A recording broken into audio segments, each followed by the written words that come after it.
Good evening, everyone. So, how many of you have revised whatever we have studied so far? बाकी लोग क्या किए 5 days? Revise किया आप लोगों ने? Did you revise? कितने लोगों ने नहीं किया? बिल्कुल भी रिवीजन नहीं किया ईमानदारी से. अब next year you are taking exam next year तो गलत बात है. इनके पास बहुत समय है. She is starting too early. Not too early, early. Okay. It was important actually. Okay. So let us start. I think we discussed Kant in our last class. And what were important things that we discussed about Kant in the last class? बताइए कितने लोगों ने revise किया है? Fundamentally good. Yes.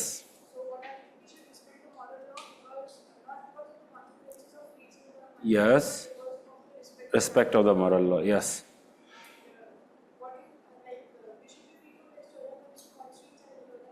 Yes. Okay, brilliant. So basically Kant talks about categorical imperative, that the moral law that we are supposed to follow, it has to be universal law, a maxim that can be followed by everyone. He does not believe in conditionalities. He does not believe in conditional imperative, that with respect to circumstances we will decide. He says no, circumstances, emotions, all these things will not decide that what will be the content of the moral law. That is what he is saying. And he says that each and every individual, if he thinks freely, by freedom he means freedom from the external constraint as well as internal constraint. External constraint, all of you understand.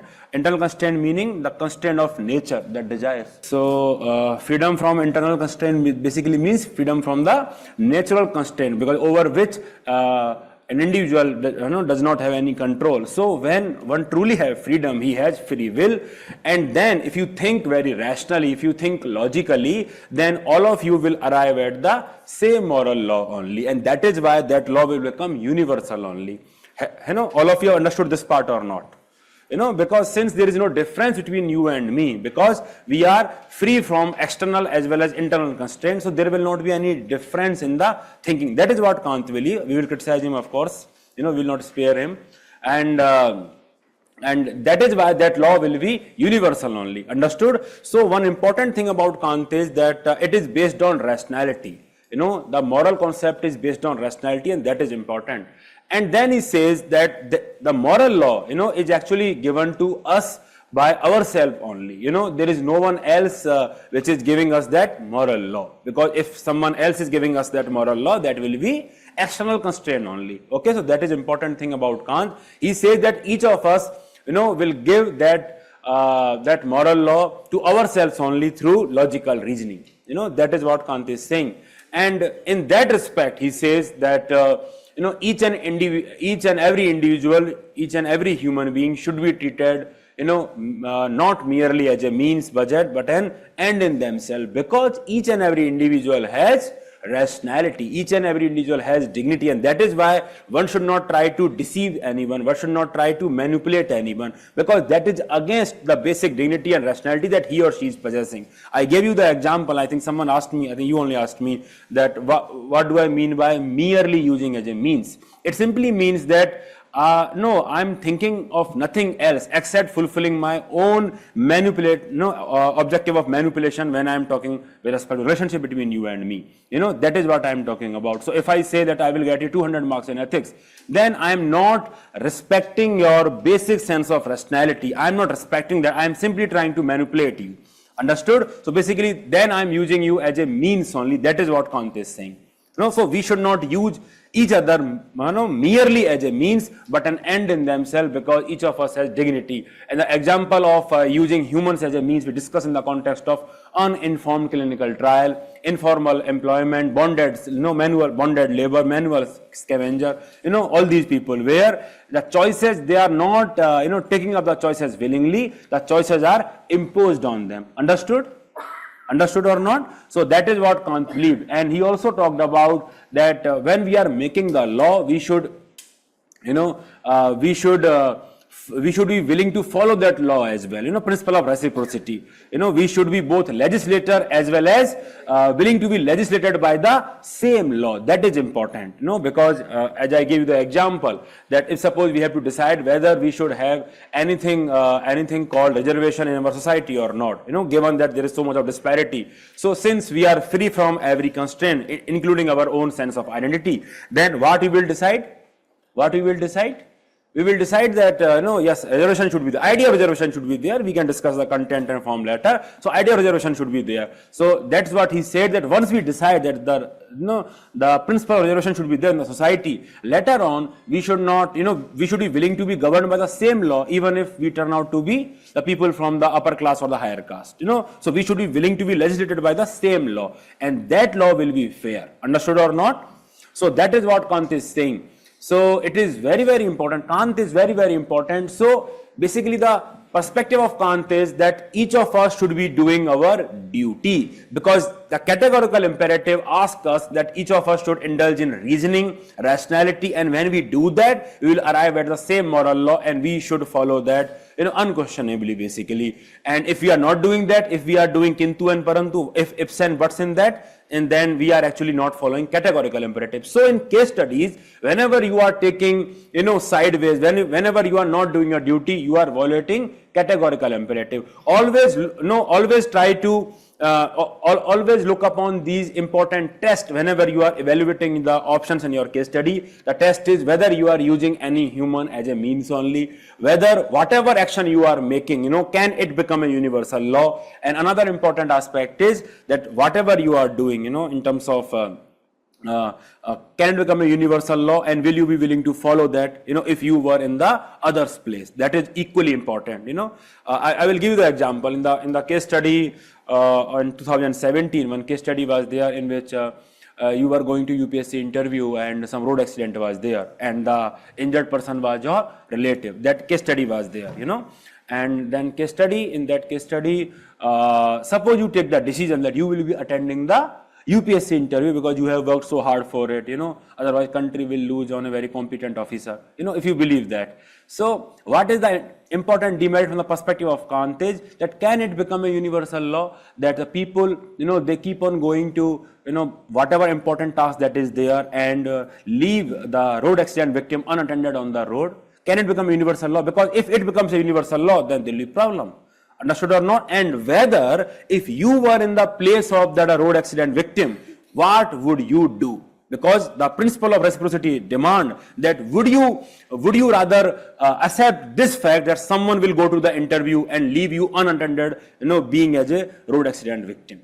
Of course you will not want that. You will want that that you should be attended first, then perhaps someone should go to interview. So the principle of reciprocity, it is failed there. Understood? So these are the important tests that we will always look at, in the context of corporate governance. If suppose case study is that the corporates, they are bypassing the rules and regulation to form a cheaper product, cheaper. They have to reduce the cost by not following the due process. Then what they are doing? They are treating their consumers as a means to an end of profit only. So that is what they are violating, and this cannot become universal law. So can you understand how big Kant is? You will find that Kant is very, very important in its application whenever you are solving case study. All these keywords of categorical imperative, using humans as a mean, principle of reciprocity, and respect for the moral law. In the context of whistleblowing, I think we have discussed that. Have we discussed that? Dot-Round double effect? Have we discussed that? Okay, so in the context of whistleblowing, the intention is very much important, that why exactly you are blowing the whistle. Are you blowing the whistle for the respect of the moral law, or to seek publicity actually, or to seek fame actually, so the intention is very much important, and that requirement comes from the Kant only. Understood or not? Whenever you are talking about the interface between law and ethics, there also Kant will come into the picture, because here you are following the law out of your own will. You are not following the law because you will be penalized when you are not following the law. Understood or not? I gave the example of traffic law. I gave the example of SC/ST Atrocity Act, in all those cases we discussed. And I also gave you the quotation of this year's UPSC question, that in law one is guilty when he violates the right of others. And in ethics one is guilty, when one even thinks of doing so. So basically when one is thinking of doing so, he is actually violating the right of others, because intention is not for the respect of the moral law. He is not actually implementing what he is thinking because of the fear of the law, and that is not actually respect for the moral law. Have you understood this distinction? Understood or not? Online वालों, समझ में आ रहा है आप लोगों को? Yes? Okay, so that is what we have discussed about Immanuel Kant, and of course, we have to criticize him. Some students were very much eager to criticize him, in the last class only. So today we will start with that only. So what are the important merits of the Kantian ethics? So one of the important ethics is that one of the important merit is that yes, we can agree that yes, there are certain universal standards by the virtue of human existence. Just because each of us are human being, there have to be some standardization with respect to the moral law. That this is what, we will not go below this, because all of us are equal human beings. So yes, we agree with Kant when he says that we should not use each other for merely as a means. Yes, we agree with Kant, because we have to respect each other as human beings. Each of us are rational agent. Each of us have dignity, an individual dignity. Understood or not? And when they are universal, they are easy to follow. They are fair also, because the rules are same for all. Someone asked the doubt with respect to moral form of democracy on Telegram. I will explain this today, in the context of teleological ethics. And then, of course, it avoids slippery slope. Have we discussed that term, slippery slope? Because there is no conditionality. We have to follow that all the time. There is no conditionality, and this Kantian concept is based on rationality. That is very, very important. I think one student messaged me whether we can say that Kant was inspired from Weber, because he was also talking about rationality and objectivity. Just because both the people are aligning, we cannot say that. The objective of Weber was administrative apparatus, and his objective was the form of moral law. What is the right thing to do? So objective was totally different, although there will be some alignment, just like there will be alignment with respect to John Rawls' concept of wheel of ignorance that we will discuss, and the Kantian concept of free will, so that we will have. So basically these are the merits of this school of thought that is there, and as you can say, they are pretty much the same merits that we discuss in the context of absolute ethics. Yes, when we were discussing descriptive ethics, we talked about absolute ethics, and these are the same merits that we discussed there. Understood or not? So what are the demerits? One of the biggest criticism of Kant is, and that is what, that is there, that people are judged not just on the basis of principle, but on the basis of consequence also. Even though, you may be someone who is not advocating that people should not make decisions based on the consequence of something, because you are deontological perspective, you have having deontological perspective, still people will blame you for the consequence you are having. Will we not blame that traffic police constable, who let the women die in the traffic jam when VVIP movement was there? Have we discussed this example? Yes. So will we not blame him? Because ultimately the lady died. The consequence will be on him only. Will we not blame the PDS officer, whom has rejected the PDS application of the elderly women and has not provided with any alternative when she in the unfortunate case, if suppose she dies because of hunger and everything? We will blame him. Yes or no? So basically that is what Kant says. Do we not blame Bhishma Pitama, when he says that, I could not speak when the Draupadi Chirharan was happening because I had taken oath to serve the Hastinapur faithfully. Because he took very narrow view of that oath, and ultimately that led to the downfall of the Hastinapur kingdom only. So he was also hiding behind that categorical imperative that since I have taken that oath, I will not speak against the throne, even if something as heinous as Draupadi Chirharan is going on. So people are blamed for the consequences. Bureaucracy also say the same thing, that these are the laws, what we can do. Then do we not blame them? Understood or not? Understood or not? Ultimately, you are in this journey of civil services. Ultimately, even despite your best effort, ultimately you will be held accountable for the consequences only. Ultimately, this is what that will matter to you ultimately, that what was the consequences. So it is very, very important to understand that even though we are celebrating Gandhiji so much, all the non-cooperation movement and everything, but our judgment, would it have remained the same if we have not gotten the independence through Gandhian means? That is something that we have to ponder about. We are celebrating him because we got the independence. What if we did not get the independence? would we still celebrate the Gandhiji in the same fashion? So basically the overall point I'm making is that people are judged not just on the basis of duty or the action, but for the consequences also, because ultimately that is what matters at the end, the consequences. And at times the consequences are so grave that one has to be held accountable for that. Consequences like death of people, genocide and everything. Understood or not? Understood or not? You talk about this Hitler, how many of you have seen that pictures, in which Hitler is giving a speech and asking people to swear something, and there is one person who is like this, only one person amongst the crowd, So basically the people, the officers who were there later on when they were tried for the war crimes, they claimed that they were simply following the orders, They would say, as per Kant, that they were simply doing their duty, but they will still be held responsible for the action that they were doing. Understood or not? Because they knew what they were doing. They knew the consequences of what they were doing. Understood or not? So this is very, very important. The line is that we cannot hide behind rules. We cannot hide behind duties. We are responsible for the consequences. Understood or not? So that is one of the biggest criticism of Kant that is there. Ultimately, we are responsible for the consequences. Understood? And then, what are the universal laws? Because Kant, he assumes that each of us will think same only. When we have free will, he assumes that each of us will think same only, and that is not the case. People are divided on there are various issues like abortion, there are various issues like capital punishment. People are divided on these various issues. Across society, you will find different opinion. So basically, I think it is very simplistic to assume that people will arrive at the same conclusion only. So what are the universal laws? There is a debate around that. So we cannot agree that all of us will come to the same conclusion only. And this aspect of universalism actually resists growth and development, because it questions diversity of views, because it questions the impact of circumstances on the ethicality of an human action. So that is how it resists growth and development. This argument we have discussed earlier as well. Yes, in an intolerant society, if we start believing in ethical absolutism, that is one of the biggest demerit that will be there. Understood or not? And yes, it ignores diversity, the diversity of opinion that is there. We may not arrive at the same opinion because we may think very differently. It is very simplistic to assume that all of us will come at the same conclusion only. Understood or not?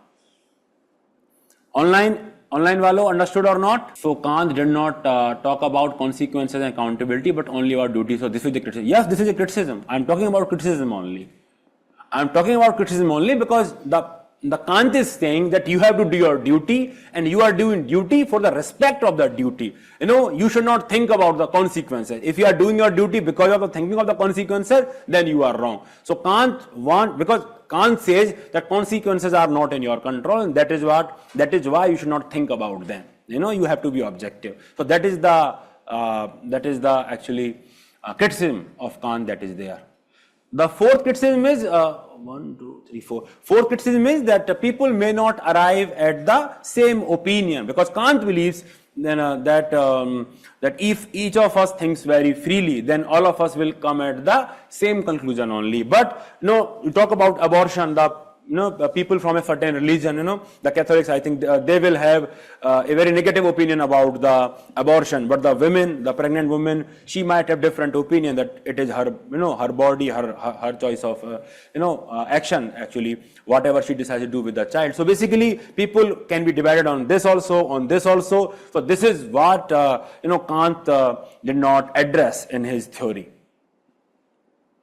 How it will resist development growth? So honey, that I've already discussed. Ethical absolutism basically does not allow any deviation from the rules, and that is how it will resist development and growth.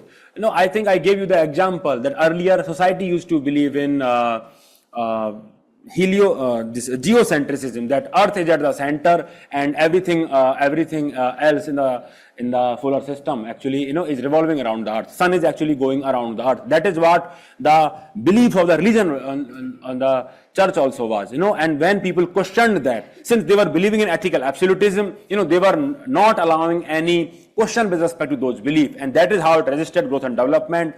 I think Galileo was punished for that opinion also, that it is not Earth which is at the center, but rather it is the Sun which is at the center of the entire system.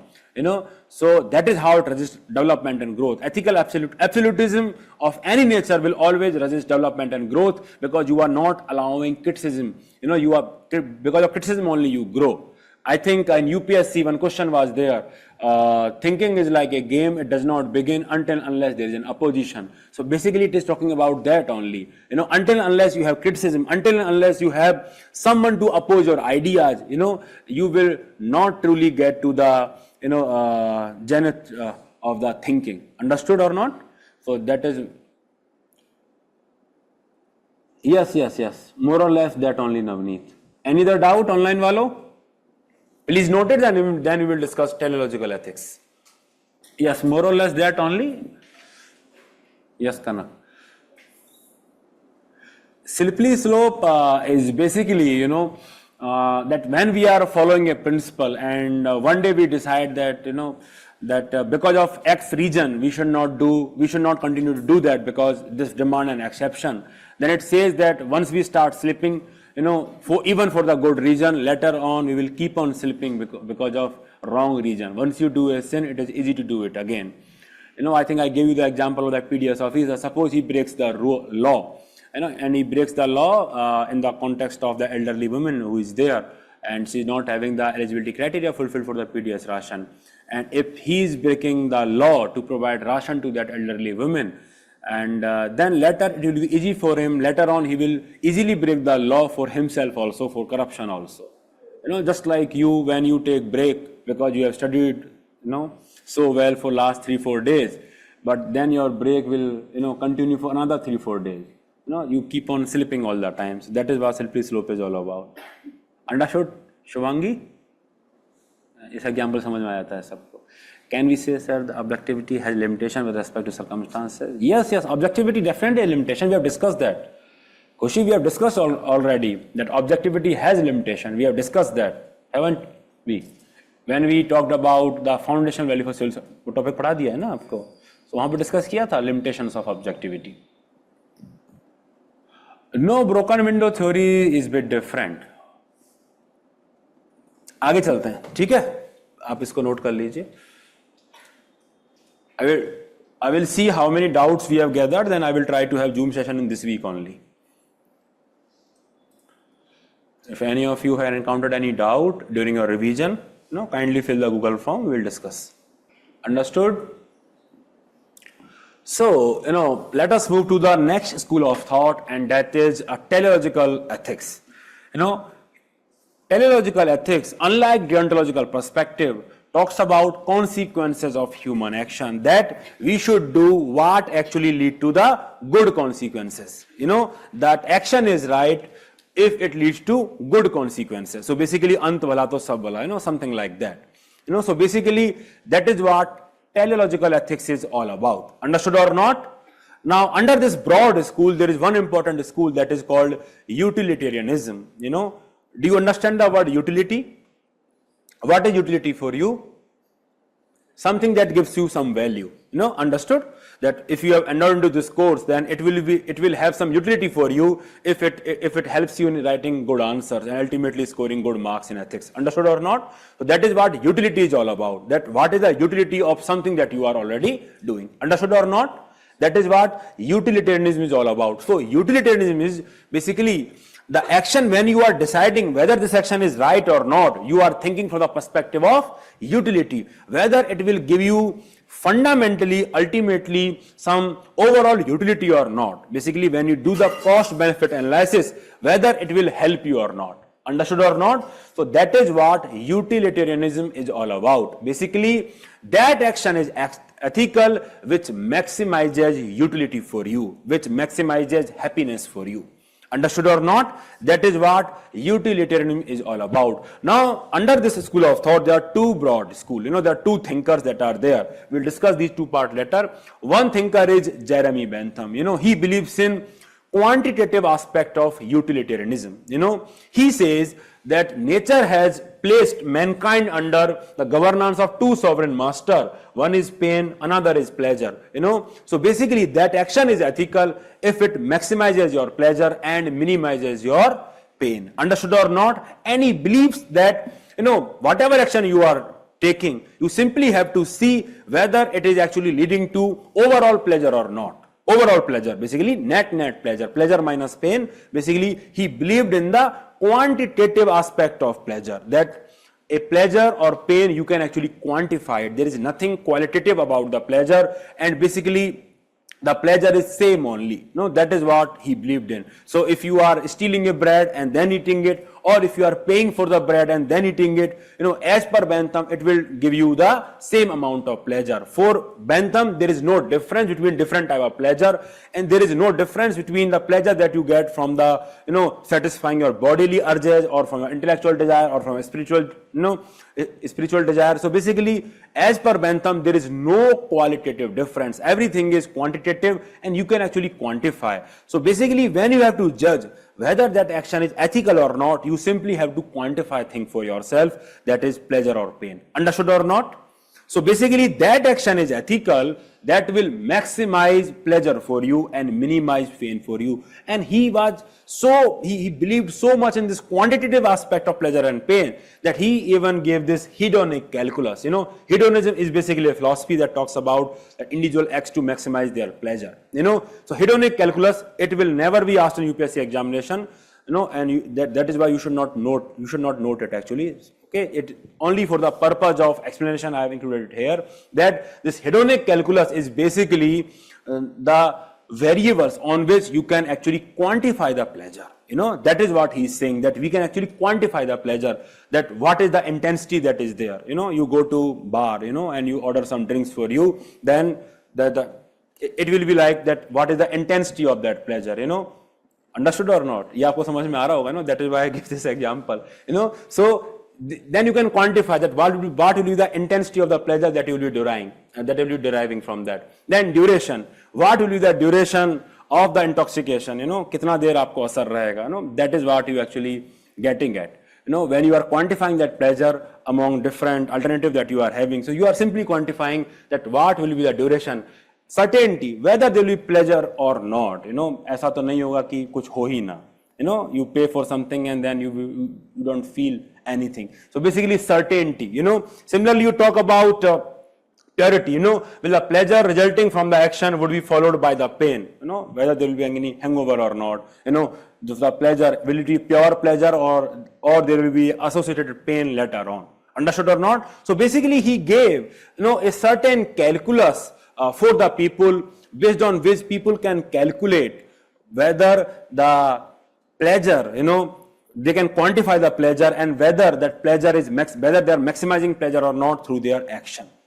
That's what he believed in. So he gave this particular calculus that fecundity, whether will the action lead to more pleasure or not. ऐसा तो नहीं होगा बाद में there will be some pain and something like that, some repercussions that will follow. So basically, he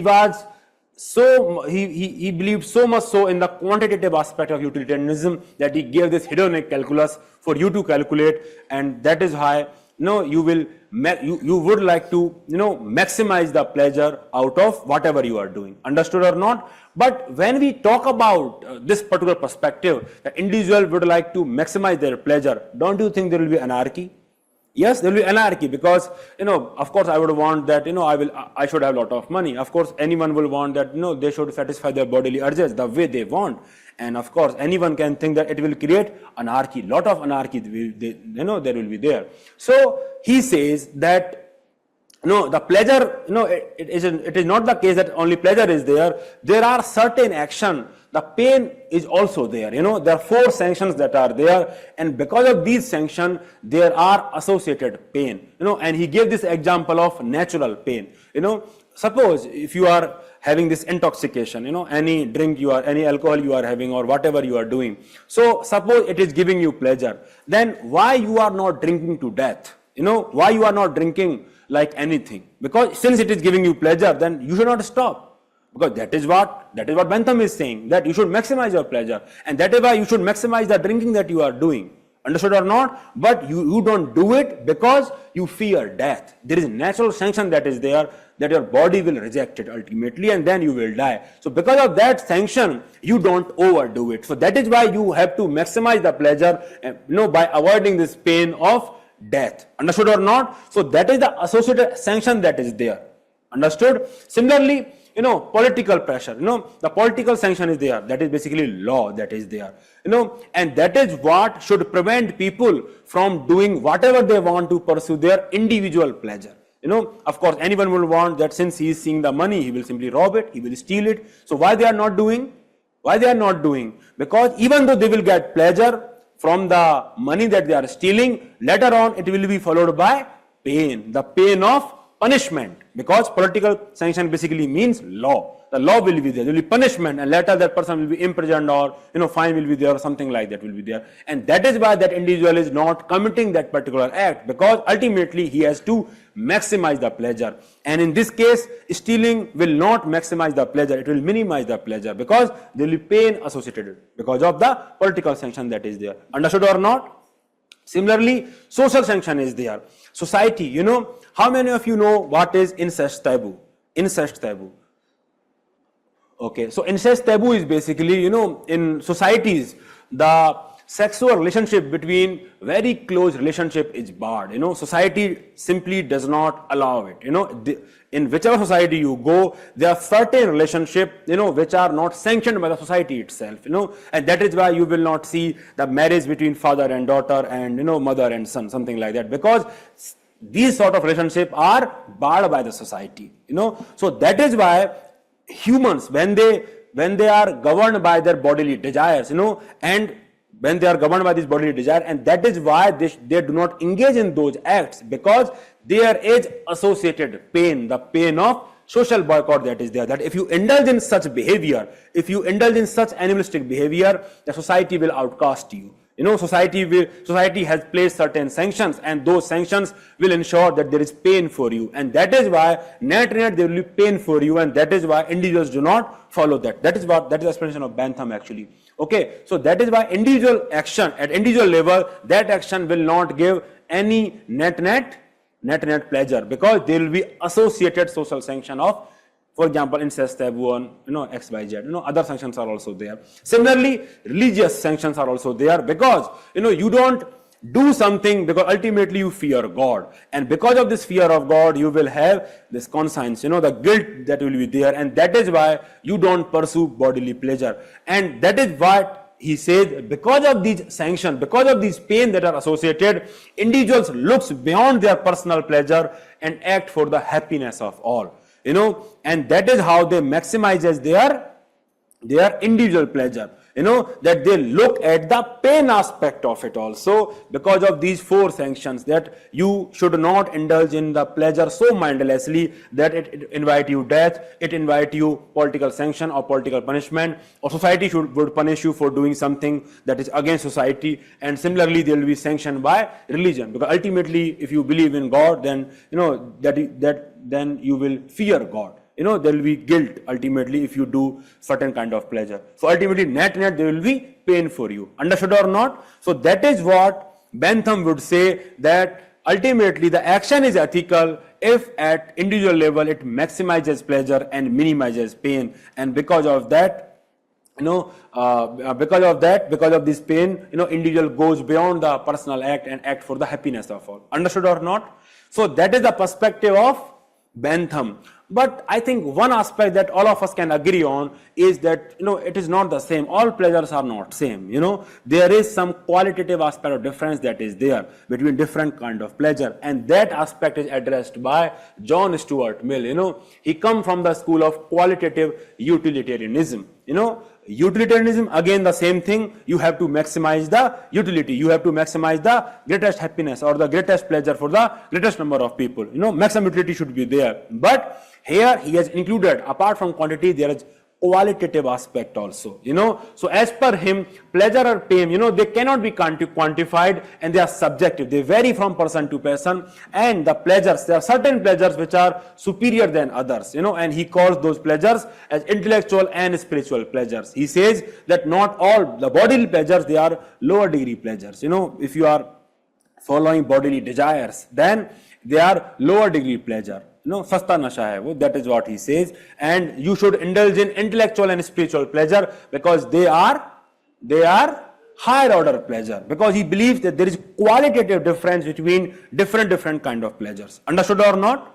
I will give you the example of, for example, the same example, I will give you the example of Prince Siddharth. He was having all the luxury of life that one can hope for, and still he believed that he was lacking something. So perhaps he founded spiritual and intellectual pleasure, which were much more superior than other bodily pleasure that he was getting in the kingdom, being a prince. Understood or not? So basically, and that is what he believed. John Stuart Mill believes that humans, they have this inherent sense of dignity to actually judge whether they should indulge in that kind of pleasure or not. And that is why it says that a man has his natural sense of dignity to test the quality of the pleasure resulting from the action he performed, and thus it is better to be a human being dissatisfied than a pig satisfied, because pig will be satisfied from any kind of pleasure, because a pig does not have this inherent sense of dignity to judge the difference between different type of pleasure. He will be satisfied from any kind of pleasure. Understood or not? And that is why he is saying that a man will be dissatisfied only. It is better that a man remain dissatisfied, because he is rejecting the lower quality of pleasure. He is saying that it is better that I will be dissatisfied, I will not have this sort of pleasure, because it is better that I remain dissatisfied rather than becoming a pig and then remain satisfied, because my natural sense of dignity is not allowing me to actually experience that pleasure. Understood or not? Understood or not? In the context of you, if you are all the time partying and not studying and everything, then you are behaving like a pig only. You are only satisfying your desires, because you are not able to have long-term perspective. You are not able to delay the gratification. Understood or not? So perhaps a student will believe that it is better that I experience pain now, rather than experiencing that pain later when I don't qualify the examination ultimately. Understood? So that is what the perspective of John Stuart Mill is. This term is very important, that at individual level, humans are supposed to have one important natural sense of dignity.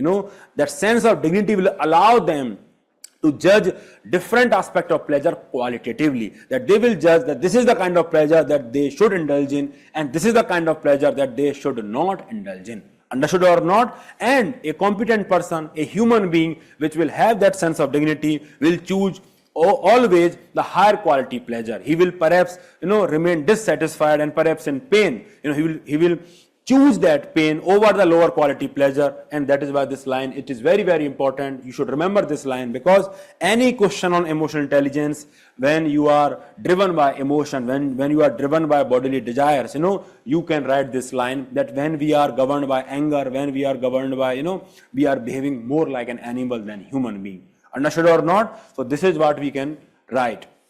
And ultimately he added one more sanction apart from the 4 sanctions that Bentham talked about. The 4 sanctions were political sanctions, social sanctions, natural sanctions, and religious sanctions. That he said, apart from that, there is another sanction that is there, and that is the sanction of conscience. He said, I have learned to seek my happiness by limiting my desires rather than attempting to satisfy them. So ultimately, you are the fundamental guide with respect to what kind of pleasure you want to seek.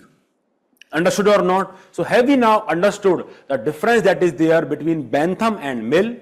Both these people are basically evaluating the ethicality of human action, whether some action is right or wrong based on consequences. But in one case, that is in the case of Bentham, he is deciding on the basis of quantitative aspect of pleasure. He is saying that I can quantify everything, and net pleasure should be there. And of course, he is not promoting hedonism. Hedonism, I talked about, that you are simply pursuing pleasure only. There is no pain. You are simply pursuing pleasure only. You are behaving like animal only. So he's not talking about that. He's talking about sanctions also. He's saying that, the pains are also there, and that is what individuals wants to avoid, and that is why they will act for the greater good or for the common good rather than only for the individual good. Understood or not? And then, John Stuart Mill, he adds another layer of qualitative aspect of pleasure, and he says that there are certain pleasure which are much more superior, and the human being has this inherent sense of dignity, and that will allow them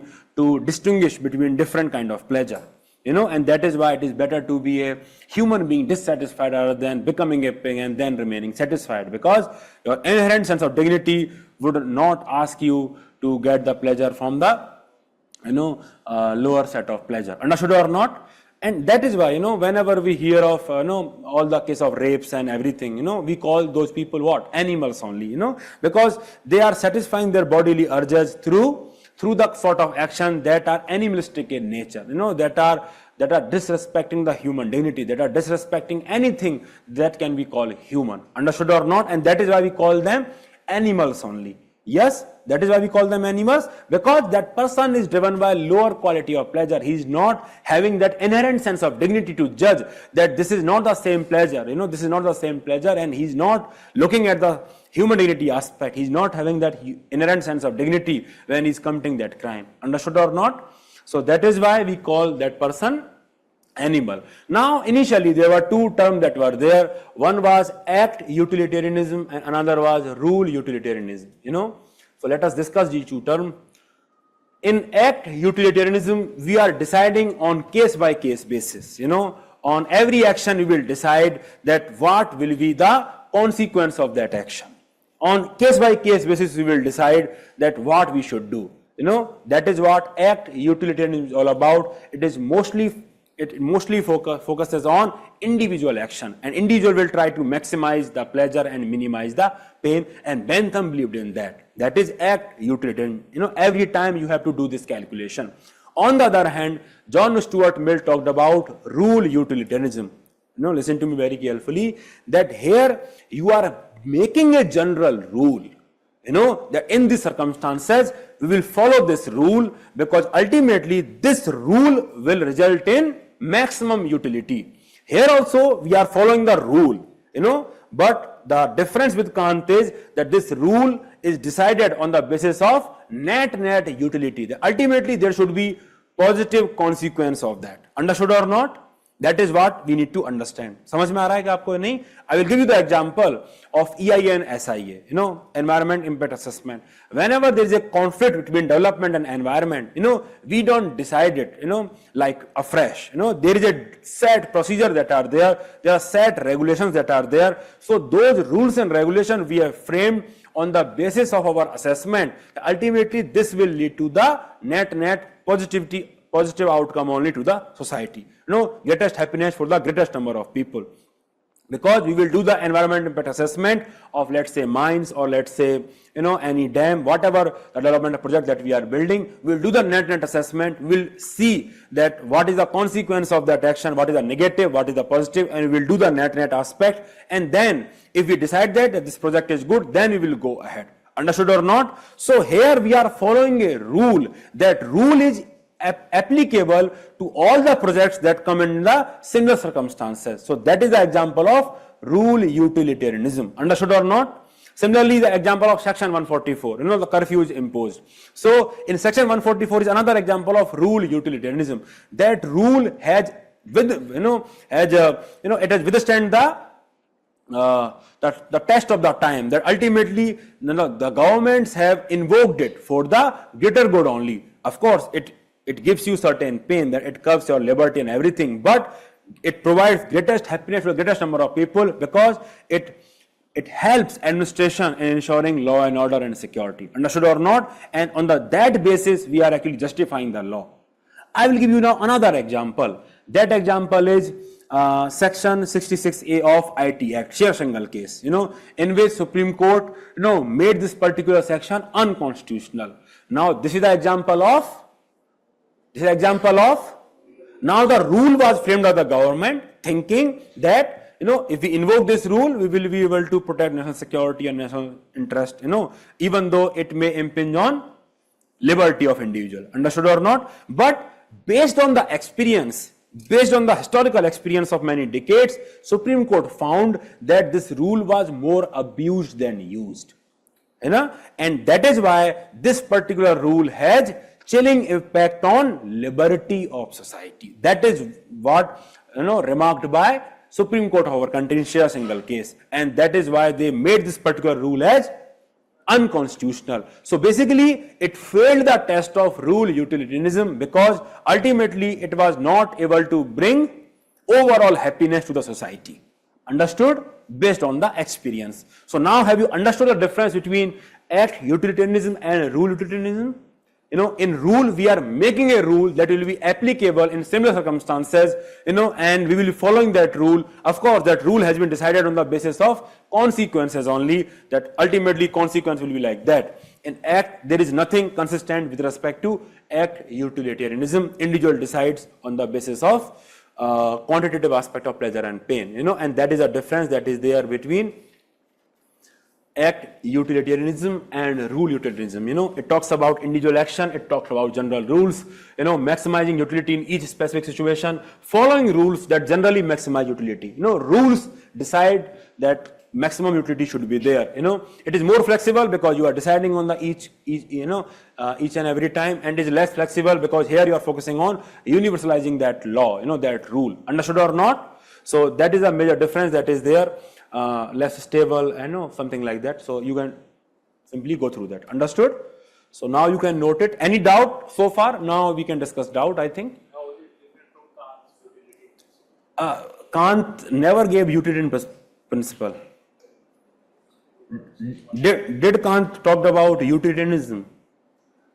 I gave you the difference. The difference is that when we are thinking from the perspective of Kant, the law A we are giving to ourselves, B, when we are giving that law to ourselves, we are not talking about consequences.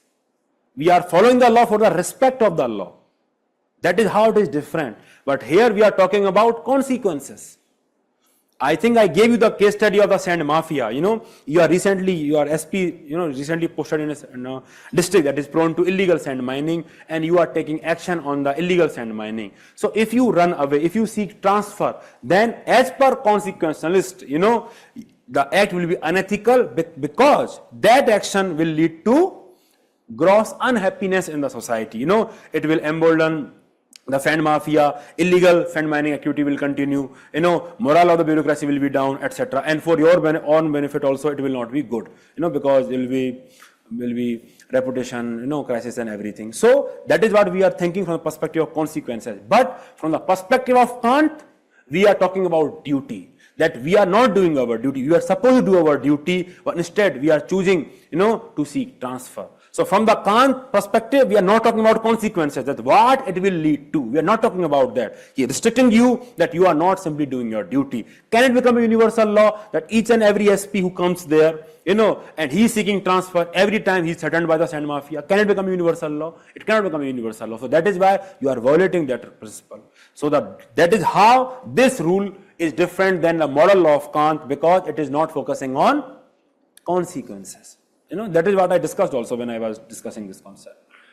You need not go in the detail of this hedonic calculus. Only for the purpose of reference, I have included it here. UPSC will never, I think this you have already noted, yes? Now I will go through the doubt. Online walo, you can also have some doubt. Hanji.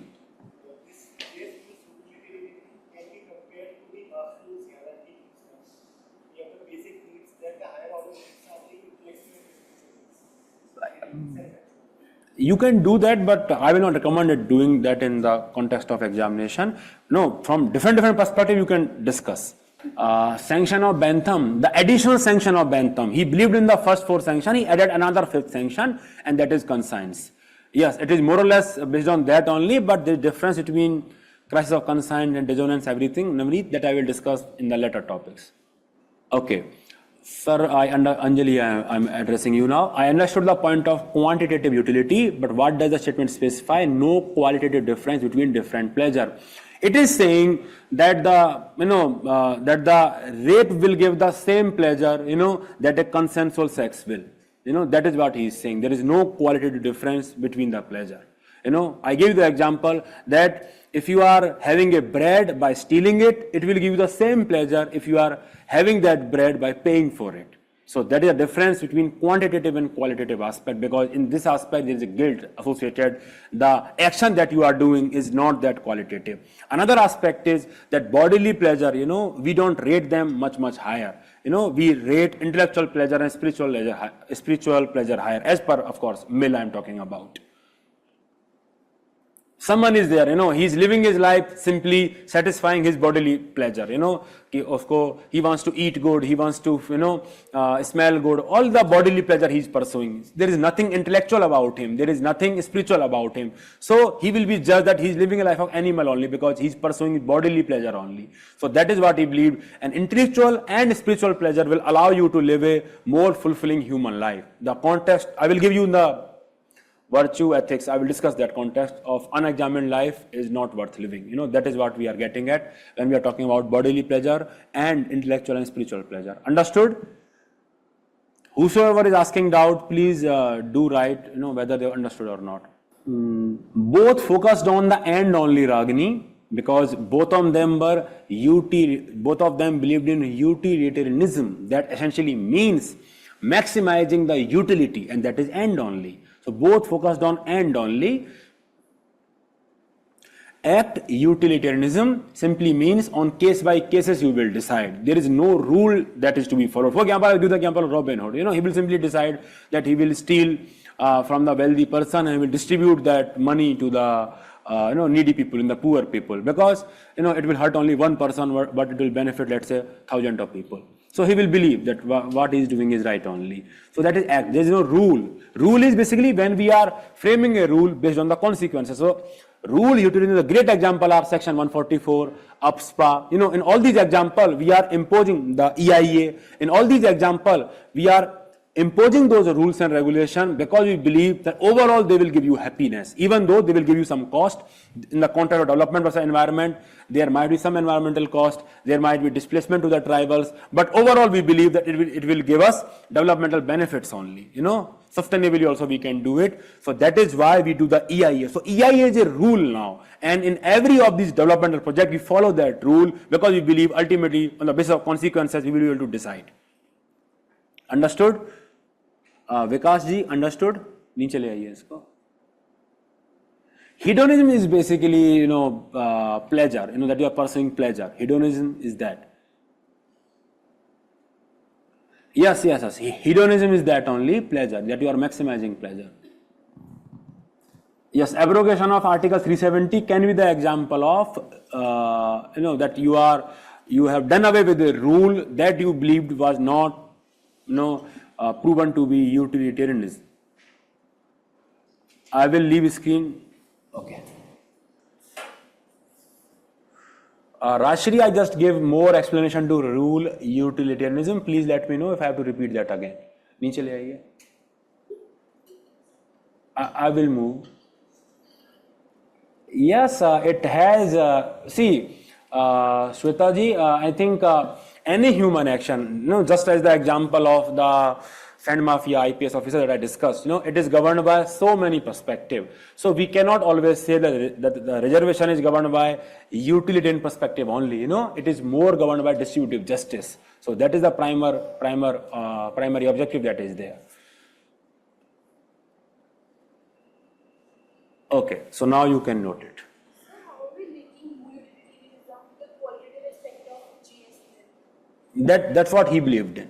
We are not linking anything, but when we are evaluating, we are looking at the qualitative aspect of pleasure. Basically, who is adding quality? Yes. He's talking about when you are deriving net utility, you are looking at the qualitative aspect of pleasure also, not just quantitative aspect. Quantitative and qualitative are simply perspective. That this is the pleasure that is worthy going, this is a pleasure that I will not indulge in myself in. For example, there will be people who may not believe in alcohol, that alcohol, I will not drink alcohol. There will be people, because for them it is like that this is not the pleasure that I will indulge in myself, because they don't believe in that. Understood? From your perspective, I think what is this, I would not like you to note.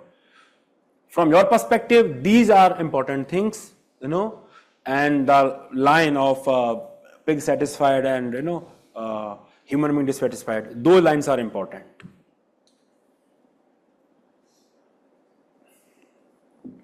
Yes, that is the criticism. Degree of sanctions and everything, that is the criticism. All of you have very critical bent of mind, all of you jump to the criticism very soon. We will discuss that, don't worry.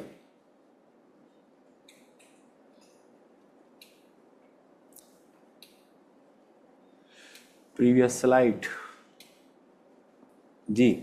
So in the example of the stealing or buying food, the quality itself is equal in both cases. So according to Bentham, then will the action in both cases be ethical, utilitarian, wise ethical? Bentham, but there are pain also associated with that.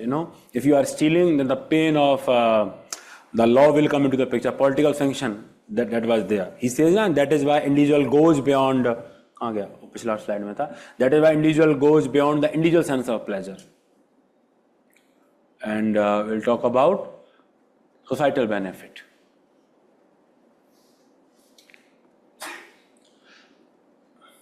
The qualitative aspect of pleasure and quantity, they are more relevant from the perspective of intellectual and spiritual pleasure. That certain pleasure by inherent, जिनको बहुत सस्ता नशा है ये, it is like that they are not worthy of, they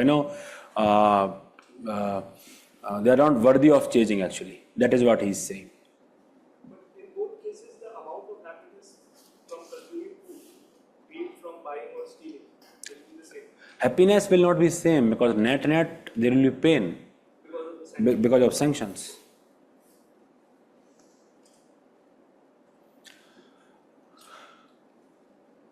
I think this will be there in your notes, but still if you want to take photo, you can take.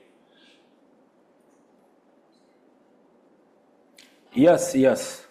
Usually when you are criticizing something, you will not make distinction between rule and act utilitarianism. You simply say it has utilitarian perspective and it does not have utilitarian perspective. That is what you will say. Understood? Okay. So let us discuss another important strand of teleological ethics. That is that we are deciding the ethicality of human action on the basis of have we understood whatever we have discussed so far? All these utilitarianism theory, they are used to justify the actions which may result into some pleasure and some pain, and they are justified. Those actions are justified because ultimately we believe that that overall it will give us net pleasure. I will give the example of like developmental projects that are there because it will lead to the cost to environment, there will be displacement of the tribals, displacement of the people that will be there. So all these things are justified. Then sanctions that you impose or the security sanctions that you impose to protect law and order, so lathi charge and everything, all these are justified in the name of greater good only. Understood or not? So that greater good is nothing but utilitarian perspective only. That for overall public order, it was important, and that is why some of the individual rights were harmed. Understood or not? That is why lathi charge was done.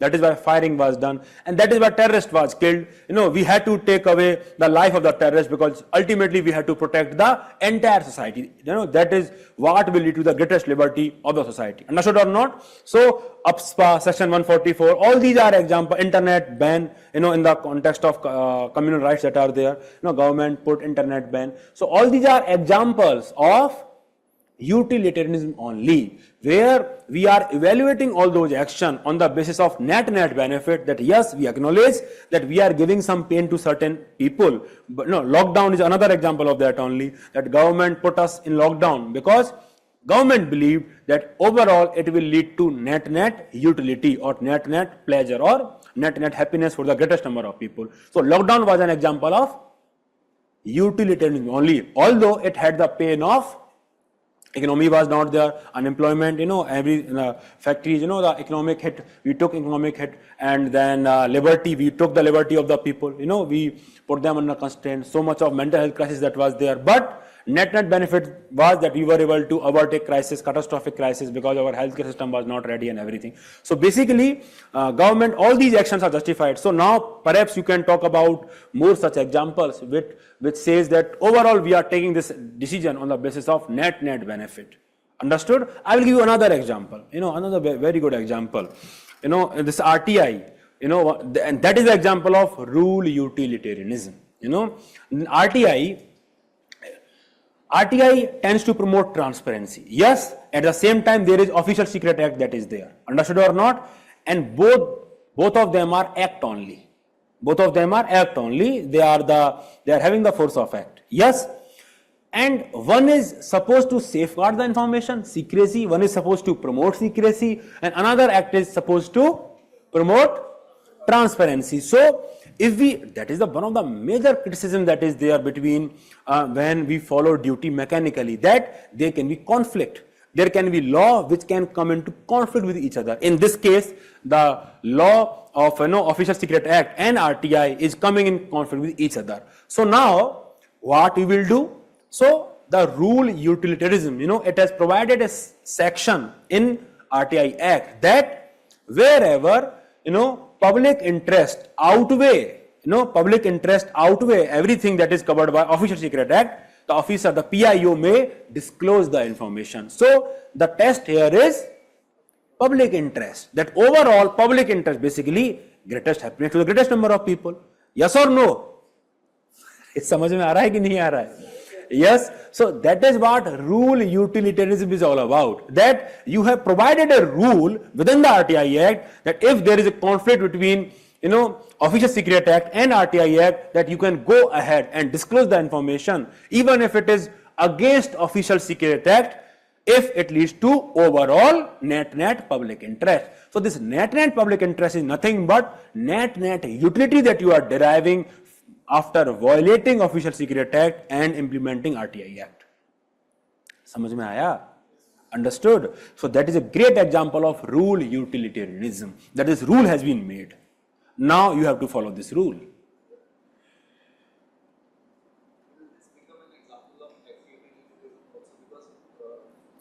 No, because I understood what you are coming at. You are talking about that we are ultimately deciding on a case by case basis only, but we are following a rule here, and that is why it is more of an example of rule utilitarianism.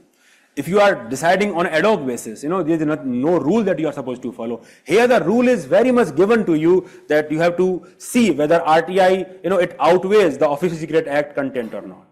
So it is rule that we are following. It is a rule we are applying in each situation, and government believes that that rule will promote, ultimately the public interest only. But if suppose it happen, just the hypothetical case, suppose this rule is more misused than used. Suppose bureaucrat, PIO, they start divulging the information that shouldn't have been divulged. Suppose this start happening, then what will government do? It may just happen that the legislature may remove this rule altogether, because ultimately the overall experience was that it was leading to more unhappiness than happiness. It may happen, it has not just happened, it may happen. Similar thing happened in the context of Shreya Singhal case. Yes, very good. So that is the example of rule utilitarianism, that overall experience was not that great with respect to that particular section, and that is why we did away with that act. So these are really great examples. I am sure not many people will have that much of clarity to write these kind of examples. So these are the examples that you can write. And this is one of the classical example where you can always quote that if we follow rules and regulation mechanically, the question that will come, the interlinkages that you can talk about, that how laws, rules and regulation have limitation in terms of ethical guidance because there can be conflicting rules. Now what will you do? In this case, Official Secret Act and RTI Act are in conflict with each other. Now what will you do? So ultimately it will be decided by public interest. But that public interest means what? Discretion. And that discretion means what? Ultimately your character is tested, that how actually you are evaluating the public interest. The question, rules and regulations are same, yet positive minded officers are able to achieve much more than negative minded officers because they interpret those rules and regulations in the positive light. Understood or not? Understood or not? So that is the example of rule. Which part I should repeat, Khushi? The question I should repeat. Question to I should not repeat. It was your homework. आज कौन सी class है हमारी? 11th class. 11th class. By now you should remember the section A questions. After some time we will be doing the PYQs only. पर मुझे तो बोलना पड़ेगा, नहीं तो मुझे फिर रात में नींद नहीं आती है. Rules and regulations are same. Still, positive mind officers are able to achieve much more than the negative mind officers. उसके पहले क्या बोला था? Limitations. Rules and regulations have limitation with respect to source of ethics. That is a syllabus topic that is there. It's a syllabus topic that is there. Laws, rules and regulations are source of ethical guidance. Because see, What Weber said that this bureaucrat, this bureaucrat is so efficient. इसको समझिए, इसको ध्यान से समझिए, that he created this bureaucrat. This bureaucrat is so intellectual because he has come through merit-based recruitment. There's no nepotism, no subjectivity. So he's intellectual. So he has come into this apparatus, and his only job is to implement the rules and regulation. Yes. So he believed that bureaucrat can be value neutral because he has to simply implement rules and regulation that have been formed by political executive or the political, political parties. They have formed the rules and regulation, and he only has to ruthlessly, efficiently implement them on the basis of objectivity. Understood or not? And that is the biggest criticism of Bavarian bureaucracy and duty-based approach, or basically rule-based approach, that at times these rules may come in conflict with each other. And this is the example that I just gave you. Both are laws, both are rules, and they are coming in conflict with each other. Now what will you do? Because now there is no clear source of ethical guidance. The only broad category of ethical guidance is if it outweighs public interest, but then that is subjective. So the negative mind officer will perhaps say, "Arey bhaiya, bacho, baad mein inquiry hogi. There will be later inquiry on me only. So perhaps I should not divulge the information." So he will not do it. But a positive minded officer will judge that public interest very accurately, and then he will decide whether it has to be divulged or not. So that is why discretion will always come, and that is why the role of values and ethics will always come into the picture.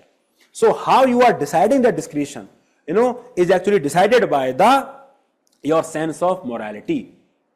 So that is why value neutrality may not help you in such case, because ultimately you have to take judgment of public interest. There is no mechanical rule on the basis of which the Bavarian rationality can decide that this is what they should do, because public interest has not been defined mechanically.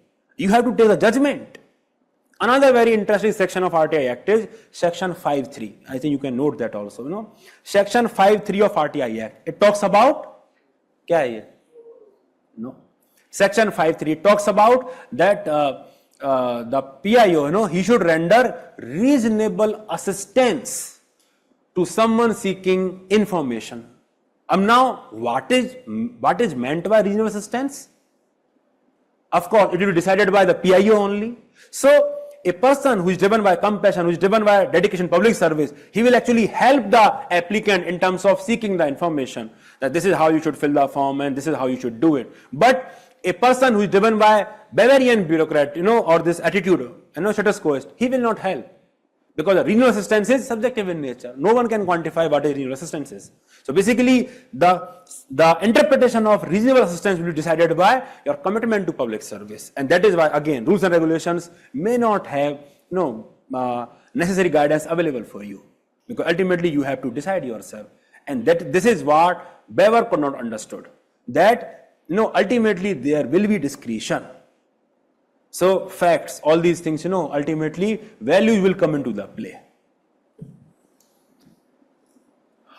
Yes, so tomorrow I will share the handout of Moral Thinker. Any other doubt? Any other doubt? Online walo? So now have you understood the application of utilitarianism? Understood? The real life example of, understood or not? The public interest is subjective, so if you decide the act based. Public interest is subjective, and I think the entire theory is that only. Entire ethics. बहुत बड़ा debate है. Should I discuss this? कर लेते हैं. Okay. So basically, I think in one of my class, a student asked me, sir, how do we decide what is public interest? And I'm telling you, that is the sole objective of democracy. That is the sole objective of democracy. And the soul of democracy and politics is that you have to act as per public interest. And in politics is all about finding the meaning of this public interest only. Because as per farmers, the public interest would be that they should get maximum price. As per consumers, the public interest would be that they should get, the minimum price that can be possible for the food grain that they are buying. For someone like companies, public interest can be different things. So basically, the government has to act as a balancer. The government has to ultimately decide what truly will serve public interest when it is dealing with so many conflict of interest, so many different diversified interest. So this is most difficult thing to decide. So as per utilitarianism, someone might say that this is the EIA, everything is fair, because ultimately it will add development, GDP. Ultimately it will help GDP. Understood or not? So that is what someone can say. But from the perspective of perhaps distributive justice, there is another school of thought that is there that will say here 70% of the developmental refugees are tribals only. So have they got 70% of the benefit? They have not. So basically the same action, can be thought from different perspective, and that is most difficult part about public interest. That is very difficult to define. That is what all these different political ideologies are trying to convey to you, that this is what is right, this is what is right. And that is the essence of politics, to convey to the public what is the right thing to do, what is the public interest is all about. So that is debatable, and democracy provides an architecture through which you actually decide, you get to decide what is right for you. In the autocracy, the ruler decide for you what is public interest, what is right for you. So basically all that debate is around public interest only. Understood or not? Vishesh, is there any doubt? The topic is not heavy, the topic is very much easy. You simply have to remember two things. I just linked that concept to various other topics of your syllabus. Perhaps because of that, the sense of heaviness is there. I give the example of Robin Hood, Divya, or whatever example, the example of slippery slope, where you actually break the rule for the first time. That is an example of act utilitarianism only, that you seems to believe that you are doing it because it will serve public. The gaadi palta denge to justice aa jayega. That is an example of you act utilitarianism only, because you believe fundamentally you are serving public interest only. That is what you believe. But we cannot make it a rule. Yes. Vishesh, is there any doubt? Yes. अरे भैया पढ़ाया नहीं है मैंने अभी ethical egoism, कहाँ चले गए? It is just there. I have not started this. Okay, understood? So far we have discussed various examples, various concrete governance examples where we actually see the application of utilitarianism.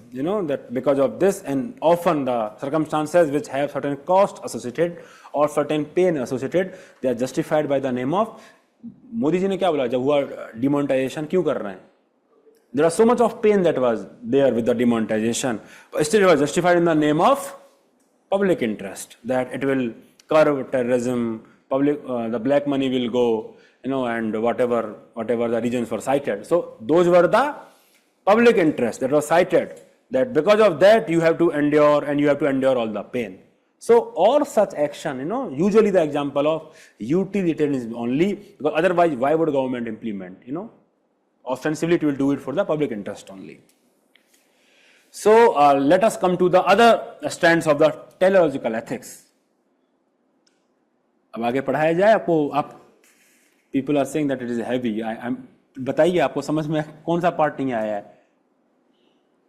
बताइए. I think I gave you so many example. कहाँ problem कहाँ लाई कर रहा है बताइए तो, समझ में आया सबको? At times you are making me doubt myself, Perhaps I should give CSAT test again and see whether I am fit to teach you or not. Okay, nice. So any other doubt? Yes. So I think it would be helpful if you can quickly summarize the various heads under teleological ethics. For various aspects, I need to discuss other aspects also. I have not yet discussed them. If you just summarize it very quickly. Okay. So let us talk about Kant में free will चाहिए, but in case of utilitarianism, it is not required.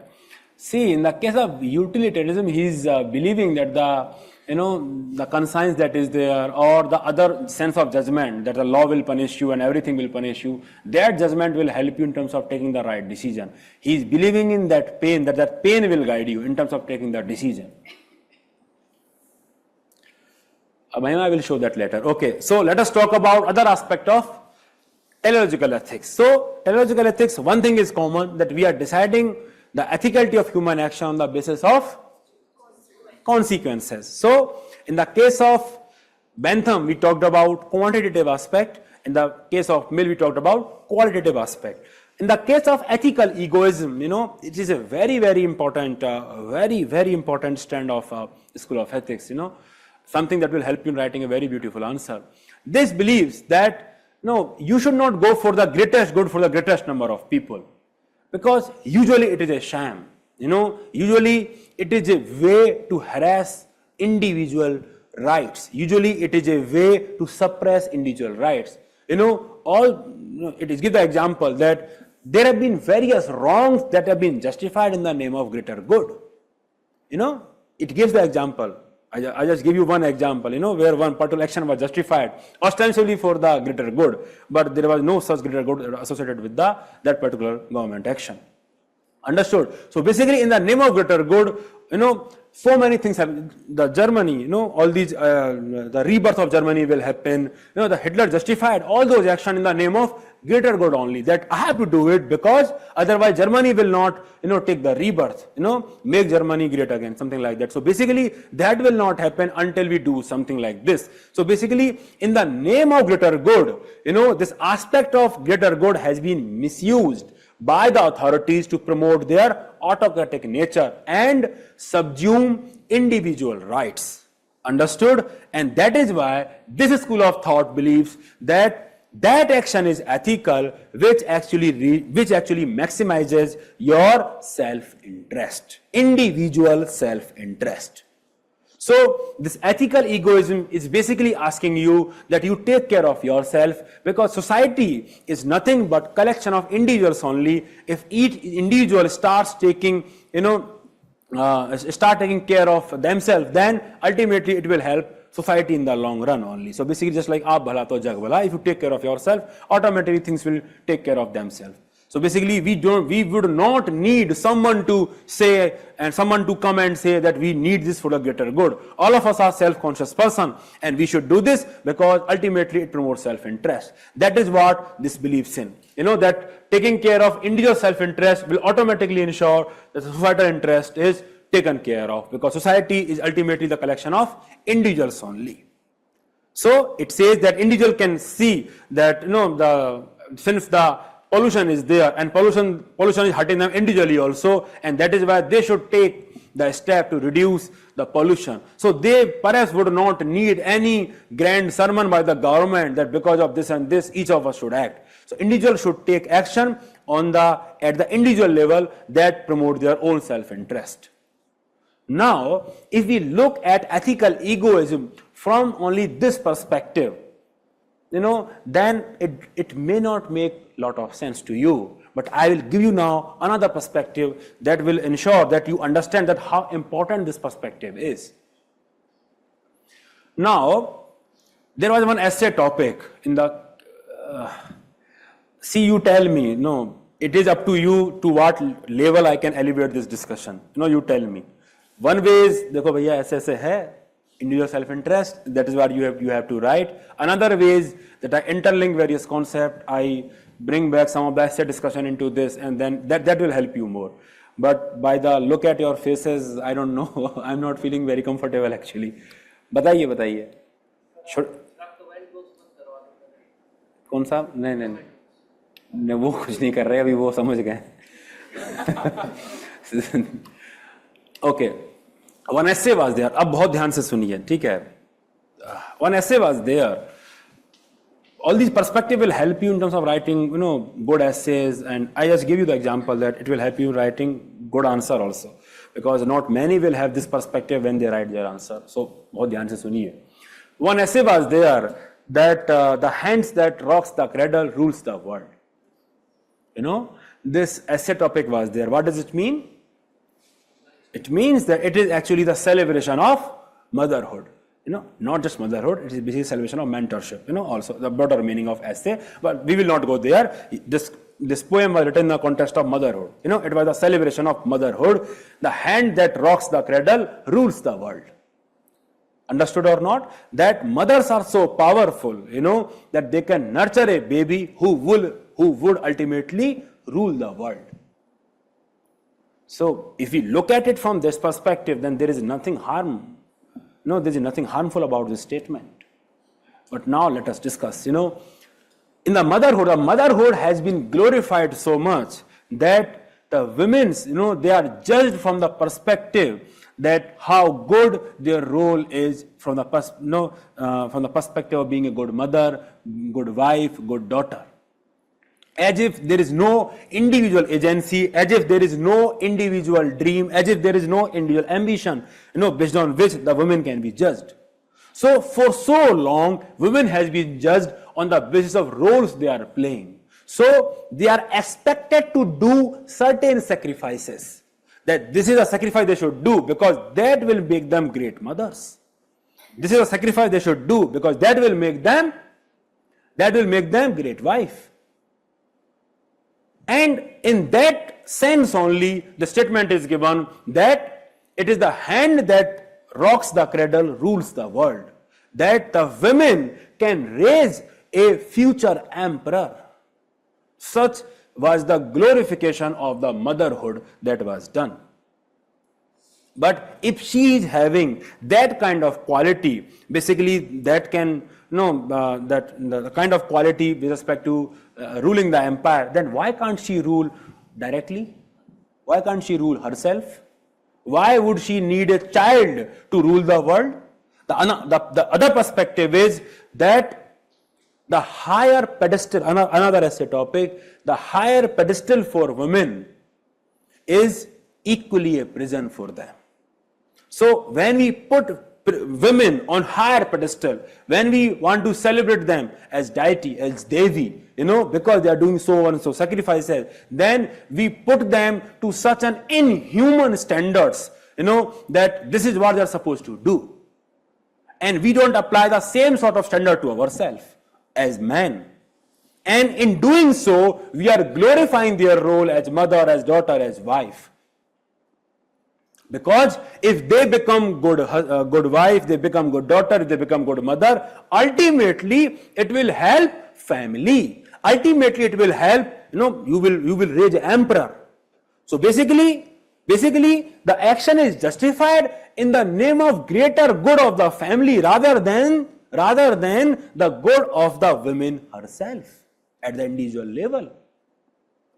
Understood or not? So that perspective is very much important, that the celebration of womanhood, the higher pedestal for women, it can actually act as much as a prison because it put them to such inhuman expectations that it become a prison for them. So, and all those inhuman expectations are put to them because of the greater good. The family will survive.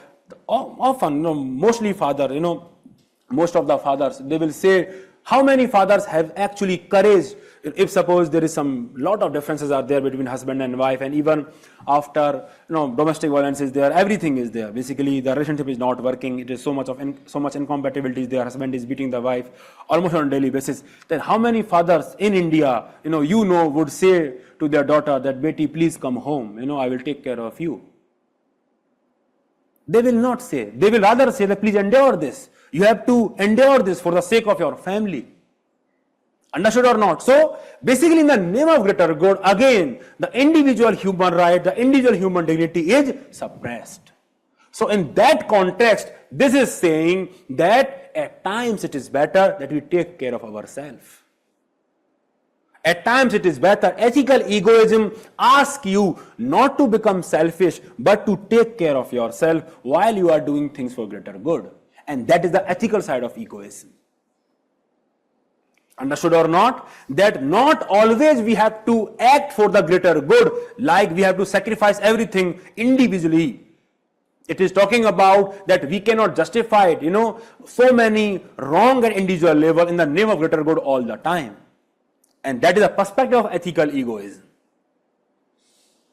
that you have to take care of the individual self-interest also, so that they can also live individually.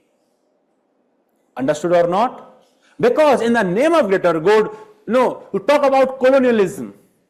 They justified colonialism because they said that it is the white man's burden to civilize these countries in the name of greater good. The individual rights of the country were subjugated.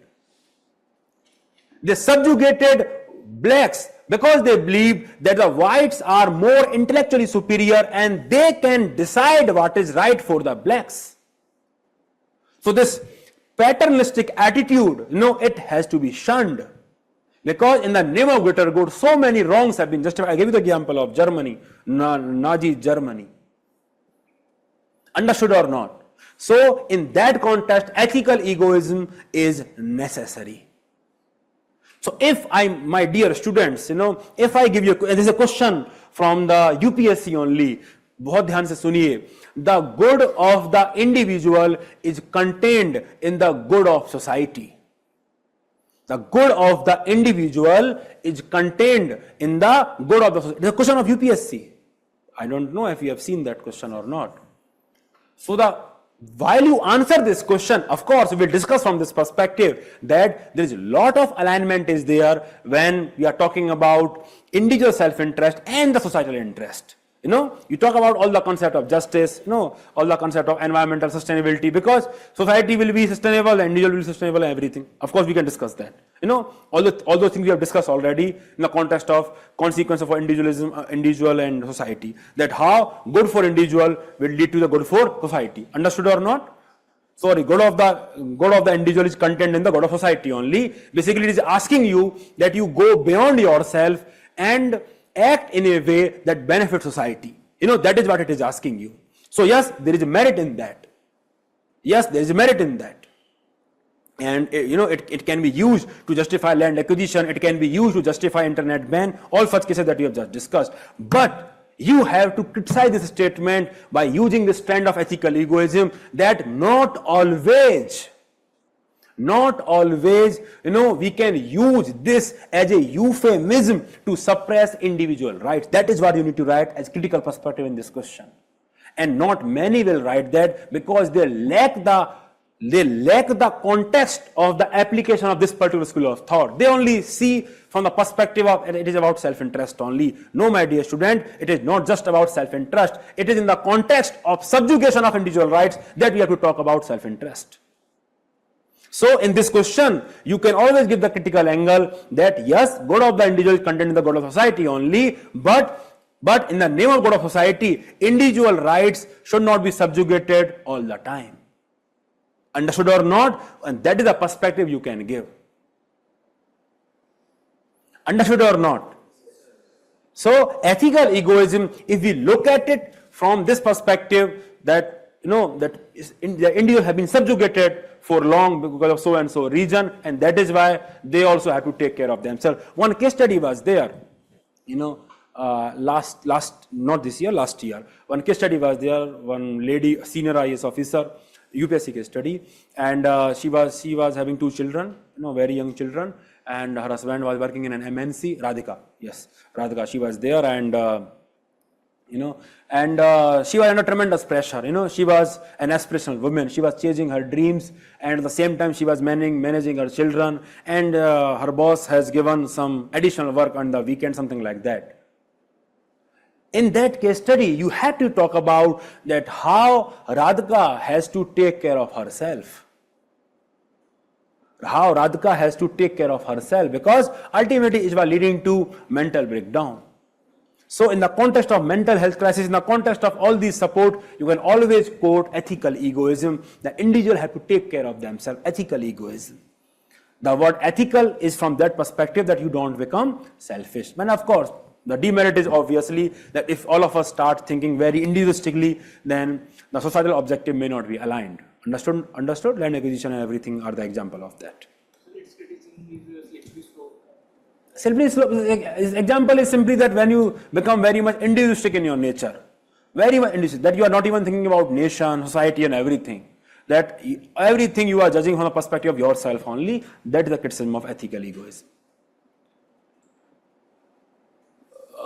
Euphemism basically means that in the name of this, something is justified. Euphemism.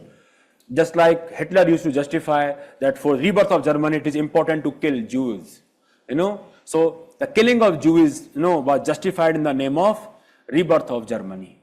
So rebirth of Germany was used as a euphemism. It was for namesake only. Understood or not? Have you understood this concept? Yes, sir.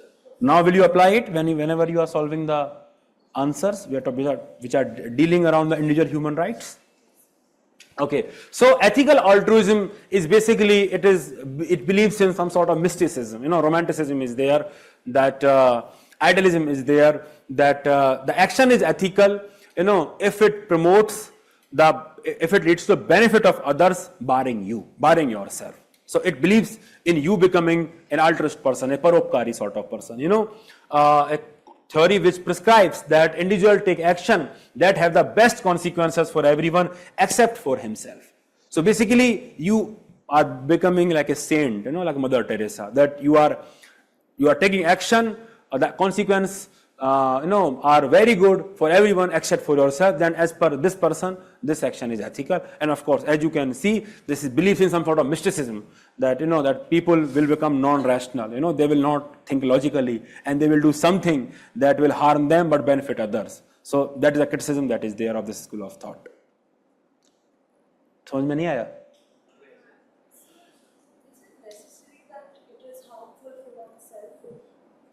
Yes, it is. As per this school of thought, it is necessary. Ethical altruism, that only, not harmful, but it should help others and not just yours. I mean, not yours.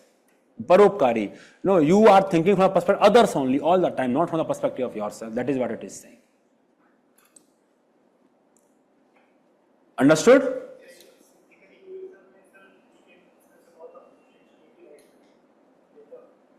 Ethical egoism, homosexuality. Yes, individual rights. It is a very great discussion in the context of individual rights. Homosexuality right you can talk about, tribal rights you can talk about, anything which has been subjugated in the name of greater good. So that is the context of this perspective.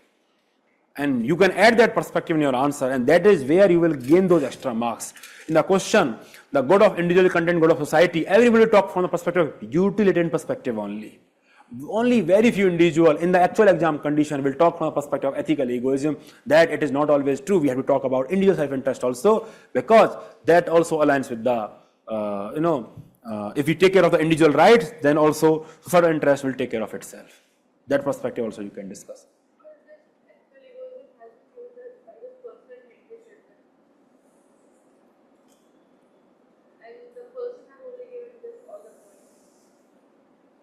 No, this I have written.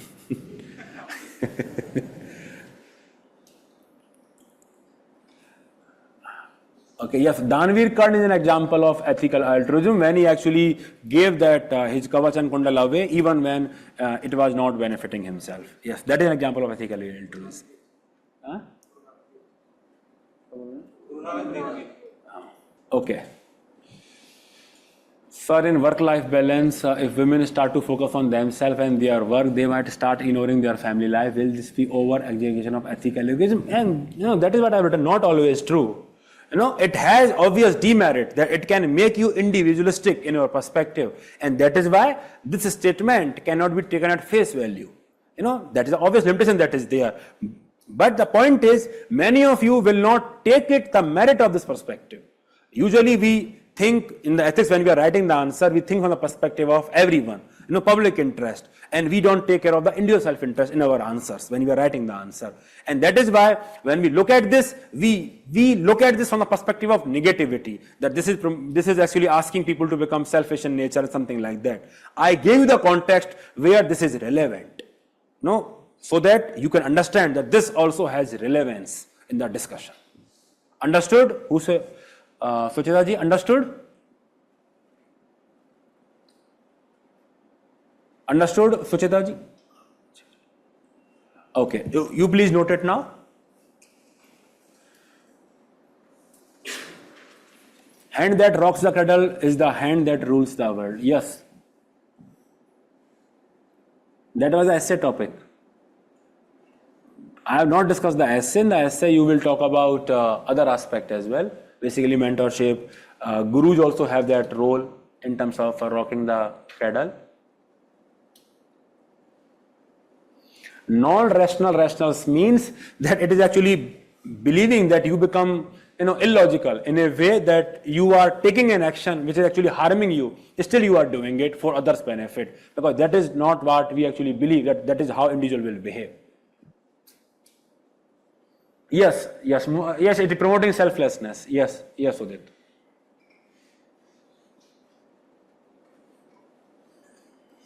Shwetaji, depends upon the question. Understood? So now basically, what are the merits? Overall, we have discussed, let me just summarize things for you, that the teleological school of ethics basically believes in that action is right which promote good consequences. Now this good consequence is judged from the perspective of Bentham, from the perspective of quantitative aspect of pleasure and pain only. He does not distinguish between them. But John Stuart Mill, he adds another layer and says that when you are calculating that pleasure, it is actually having qualitative aspect also. You have to look at that also.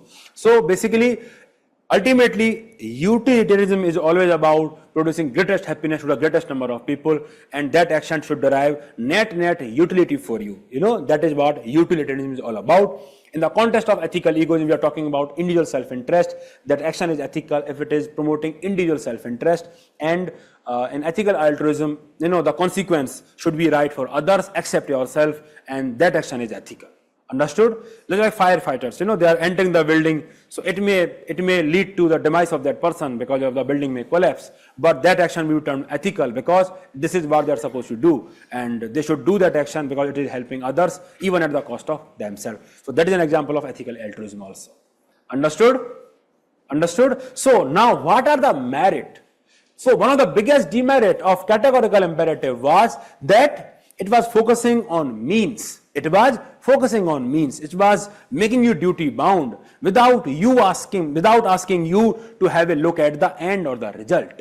But in this context, it is very much clear that since we are deciding the ethicality of human action on the basis of result only all the time, then we are result oriented. Because in our case, it is ends actually which are justifying the means.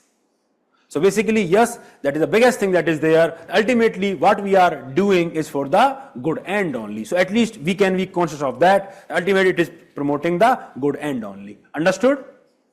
Then it is flexible because we can change things. It is flexible. We can change the rules also because if it is not promoting the utility, just like Shreya Singhal case. It is flexible. We can decide. It is not like Kant, which is asking you that you have to do this only all the time, universal and everything. It is giving you flexibility. So yes, flexibility is there. Then moral form of democracy. Someone asked this question. What is democracy? How public interest is decided in democracy? Yes, by the representative only. They vote and the majority gets selected. In parliament, the majority is there, everything is there. So basically, that is what is there when we are deciding what is right for the people, when it is leading to the greatest happiness for the greatest number of people. So if you ask people to vote on that matter, then you will get the maximum vote, because that is the only action that you are doing, that the greatest happiness for the greatest number of people. Understood or not? So that is the moral form of democracy. It is basically the morality in the form of democracy, that you are taking decision on the basis of greatest happiness for the greatest number of people. Perspective of utilitarianism I am talking about. Then it avoids conflicting rules. Just like one of the demerit of Kantian perspective was that the duties may be in conflict with each other, just like RTI versus Official Secret Act. But here it is avoiding conflicting rules because you can decide on the case by case basis. Understood or not? So that is the merit. What is the demerit? That it is not just the total happiness that is important. What is more important, what is equally important is the distribution of that happiness. Many of the developmental projects have been justified that they will add so much of value to the GDP. But what was the distribution of that GDP? I think we know for a fact that more than 60% of the developmental refugees are tribals only. In all the developmental projects, 60% of the people who were displaced are tribal. What is their percentage, what is the contribution in the population? It is 8%. But in the context of क्या? 8% ही है मेरे ख्याल से मोटा मोटा. So 8% is around 8%. So in population their contribution is only 8%, but when it comes to displacement from the developmental project, the contribution is 60%. Is it fair? Have they got, if not 60%, at least equivalent amount of benefit of the developmental projects? No. So although the projects were justified in the name of greater good, because it would add the overall happiness to the GDP, what is equally important is the distribution of that happiness, and that is why it is important that we understand the importance of distributive justice that we will discuss later. In the name of greater good, at times it might lead to the violation of human right. The example of APSPA, we have seen, APSPA was imposed, for quite some time in certain states. Now recently it has been lifted from various states. And in the name of APSPA, so many atrocities were committed. Because to justify greater good of law and order and public security, individual rights of the people were subjugated. So that is another important demerit of this school of thought, the context of which I gave you in the context of ethical egoism. आया कि नहीं आया समझ में? So it might lead to the violation of human rights. The land acquisition, the development of refugees, all these examples are that only. And then the different perception of happiness. You talk about Bhutan, they may say that we don't care about GDP, we care about happiness. We measure gross national happiness. While some people will say, tribals will say, the money does not matter to us. The money, while people like us will say money matters a lot.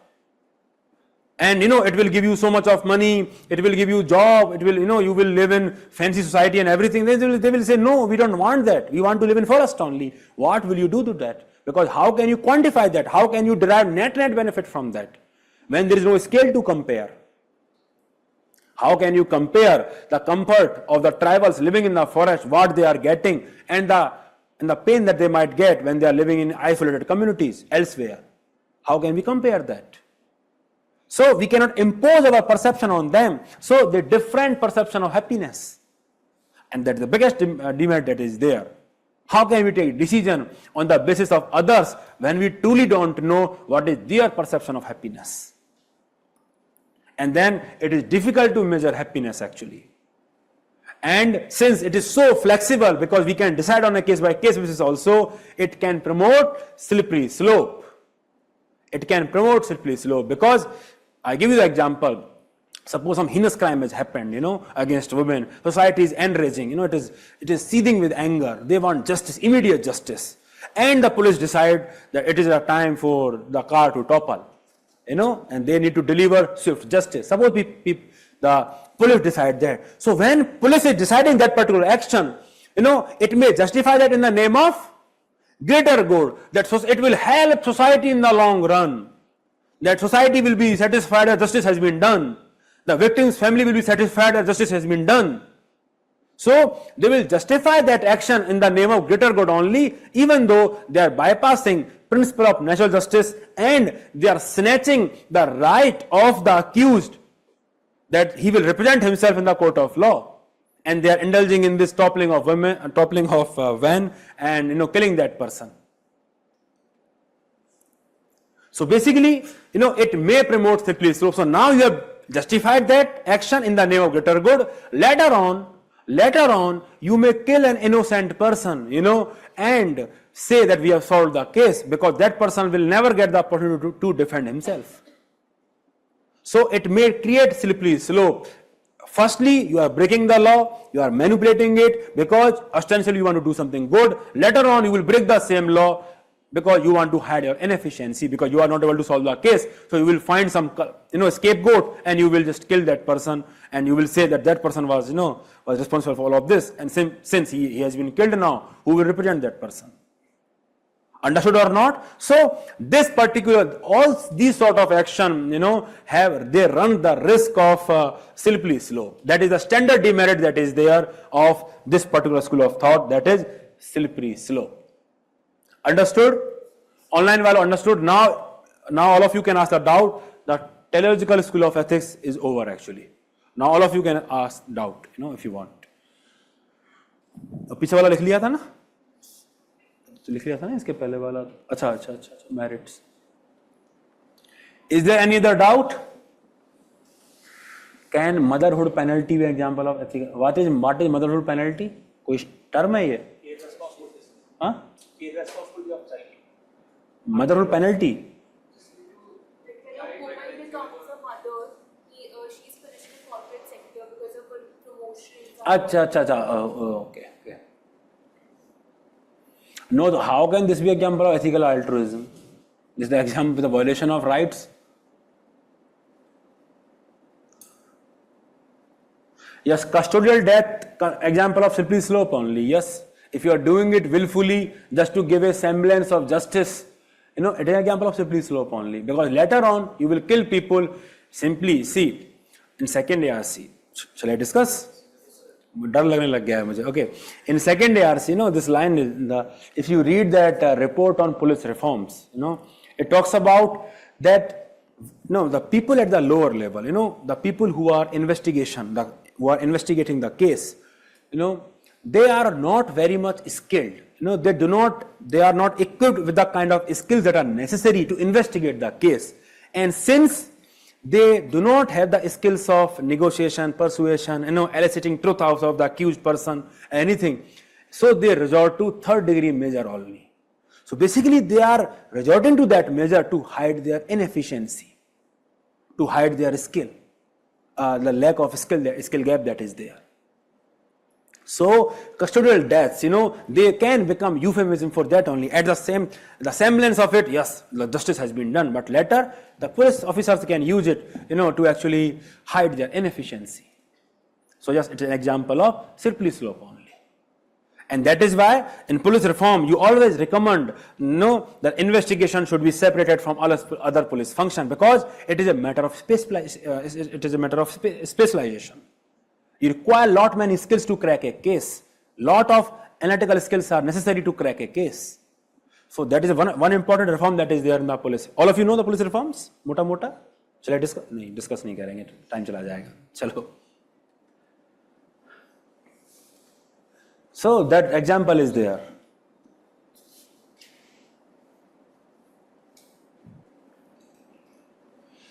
Not just altruism.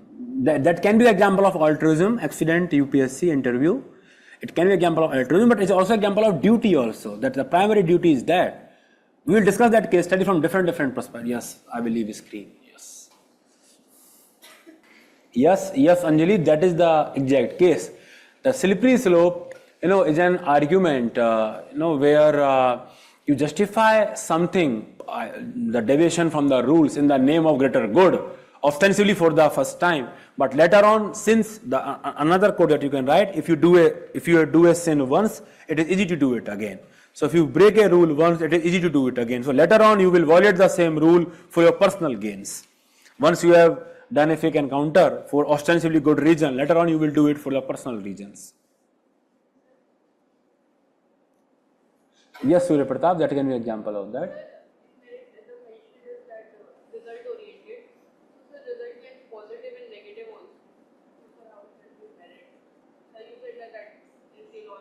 What is utilitarianism? So when we are deciding happiness, we are netting pleasure and pain. So when we are already netting that how, then why it can lead to the negative consequences? Since we have already encountered that. So if it is leading to negative outcome, then we will not proceed. If you like drinking alcohol, it gives you certain pleasure, and you are not drinking alcohol all the time. Why? Still it is giving you a lot of pleasure. Why you are not maximizing the pleasure so much that you are drinking all the time? Why? Because you fear death. And that is why you are not maximizing that pleasure. So the negative consequences we are avoiding. That is a perspective that is there, that on the basis of consequence, if after doing EIA it is found that particular developmental project will lead to the irreparable ecological harm, that there might be radioactive, outbreaks, radioactive elements might be found there, the radiations might come, and some species, we might lose them forever. If suppose something like that, something of that nature is there, then we will not proceed with that kind of developmental project. So ultimately, we have avoided that result. So that is why it is result oriented. Understood?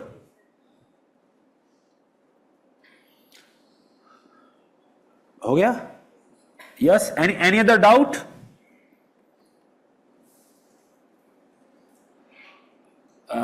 Tribal anthropology. Yes, a perspective is very important from the perspective of tribal anthropology also.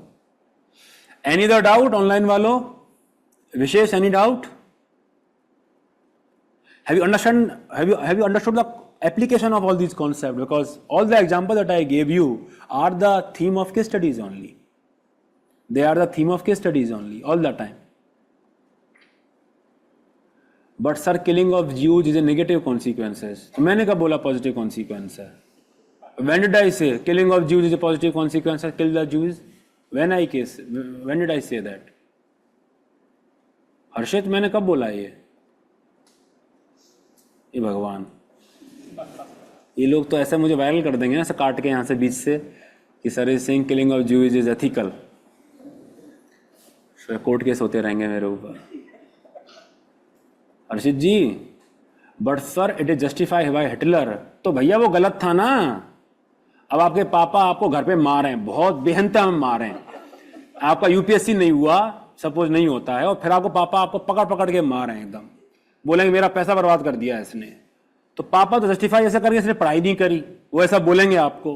आप बोलोगे नहीं पापा मैं तो पढ़ा, ठीक है, cut off ऊपर चला गया और कोई रीजन हो गया इसकी वजह से मेरा नहीं हुआ. और पापा आपके जस्टिफाई करेंगे नहीं इसने पढ़ाई नहीं करी, मैं इसलिए मार रहा हूँ इसको. तो पापा गलती हुए ना आपके, वो जस्टिफाई करेंगे ये बोलते हुए कि पैसा बर्बाद कर दिया आपने, बट आपने पढ़ाई करी. So even if Hitler is justifying that does not make him right. हमने वो कॉन्टेक्स्ट डिस्कस किया एथिकल इगोइज्म के पर्सपेक्टिव से कि in the name of greater good, बड़े बड़े सोसाइटी के बड़े बड़े कामों के लिए हम इंडिविजुअल लोगों की बलि चढ़ा देते हैं. तो ट्राइबल्स का एग्जांपल उसी के लिए दिया आपको कि developmental refugees, they are called developmental refugee for that reason only. Understood Harshit? It is negative consequences, yes. And that is what German people bought, that Hitler is doing for everyone's benefit. Understood or not, Harshit? Yes, 1975 emergency in the name of God. That is a great example of Sirplis law. Yes, that how it was justified at that point of time by Indira Gandhi that we have to impose emergency because we have to safeguard, so and so public interest. But of course, it was actually self-interest that she was safeguarding in the name of greater good, and that is the biggest demerit that is there of. लिखा तो हुआ है साफ साफ. It might lead to the violation of human rights. साफ साफ लिखा हुआ है. In the name of greater good, the individual human rights can be sacrificed, and that is why we discussed ethical egoism. Understood? Slippery slope also. Ethical altruism create. अब I think आगे चलते हैं. I think अब बाकी जो doubt हैं आप Google form में लिखिएगा थोड़ा सा, ठीक है, नहीं तो मैं आगे नहीं पढ़ा पाऊंगा.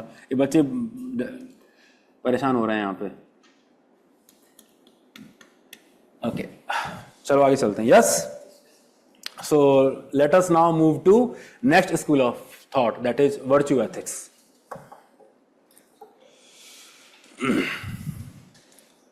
Any other doubt? You please fill in the Google form. Yes, I know all of you are very much creative. So please fill the Google form, and then in this week only, if I have got sufficient doubt, I should have sufficient doubt to take a session. Last time I checked, 4-5 days, only 5 doubt were there. So I cannot take a session for 5 doubt. Just does not make sense. I will just reply individually rather. So please fill that Google form if there is any doubt after revision. Heavy सा हो गया नहीं, lot of discussion. Okay, so next school of ethics is virtue school.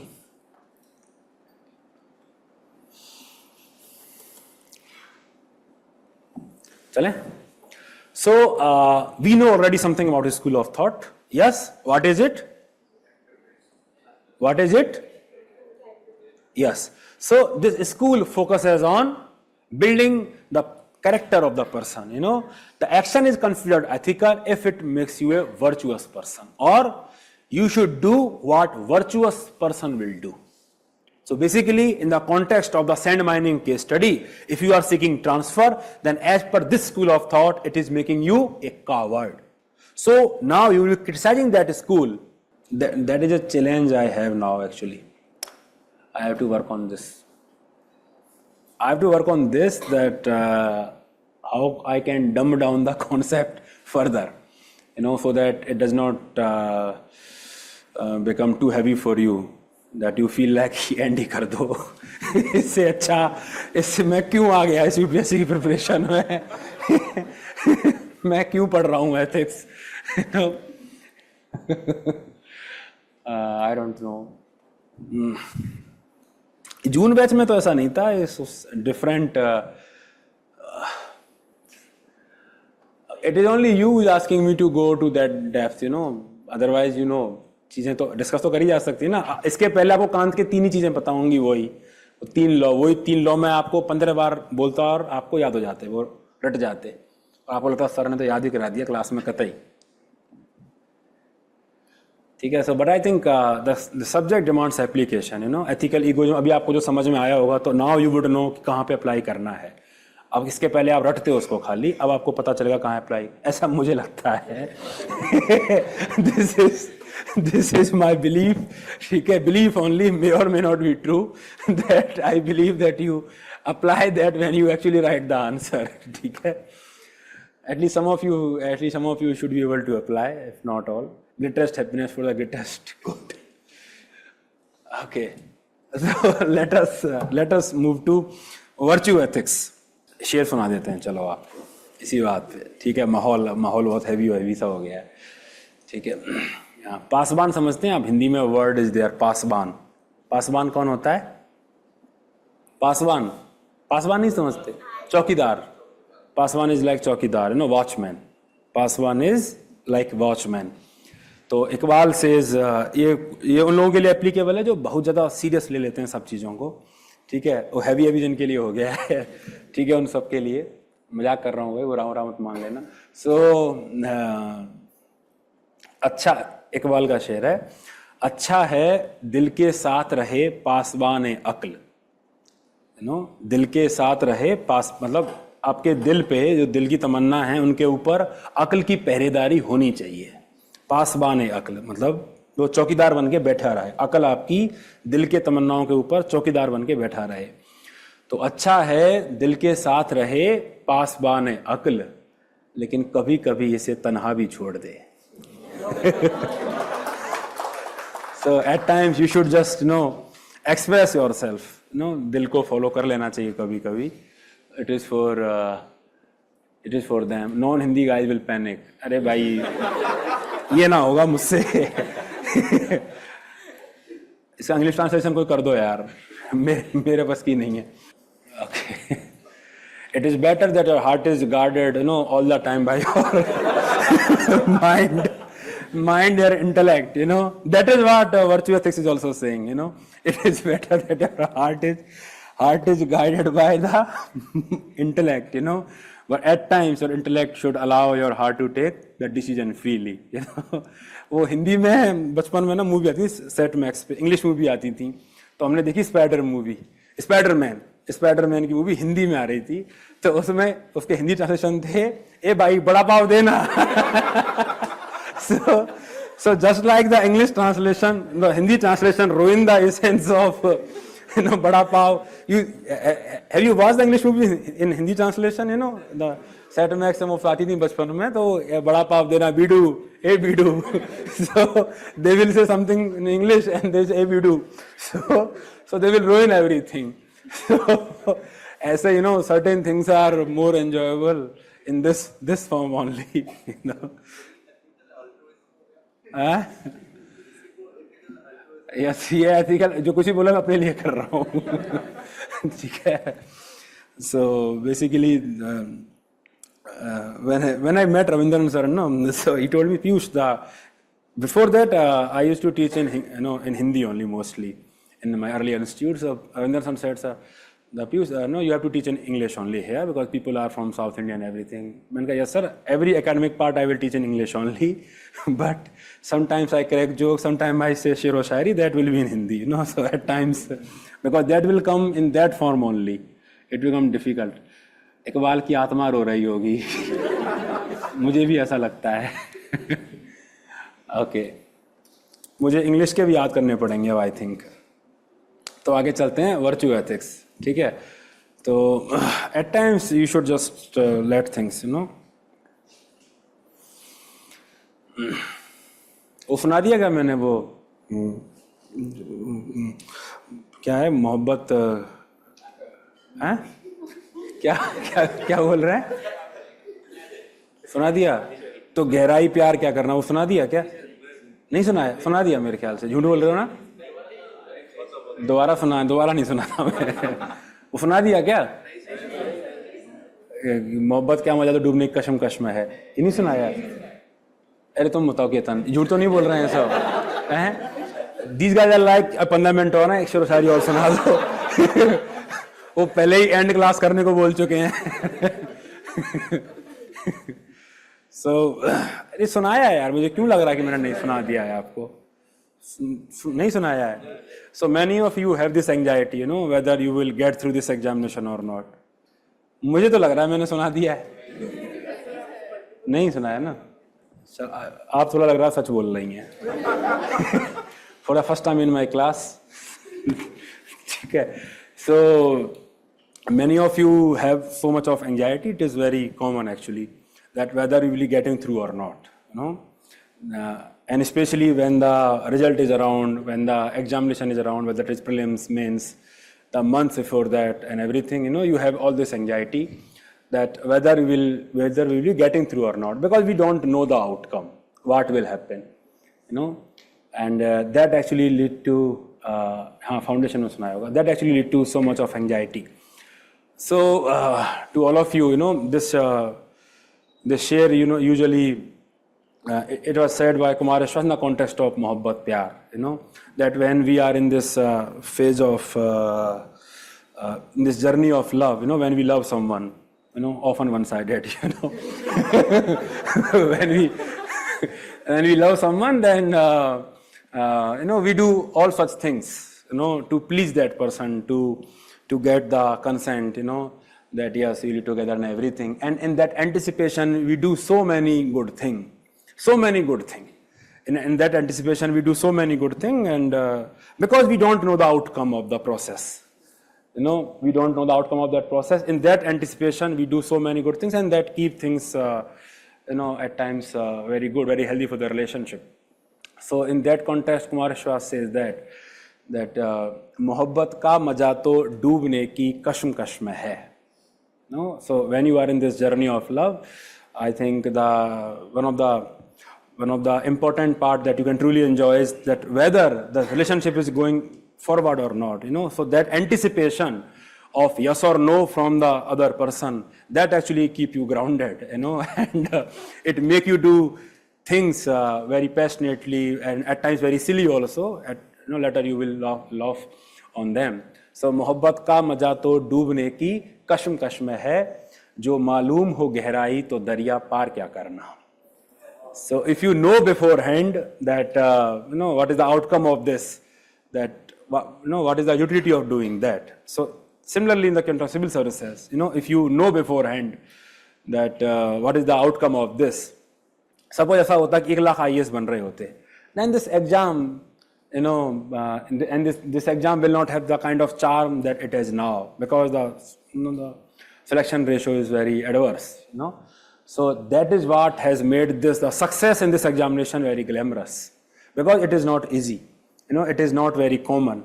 So it is obvious that you would not know, and that anticipation only, the journey aspect, कि वो journey को enjoy कीजिए, and rather than looking at the outcome or the end only.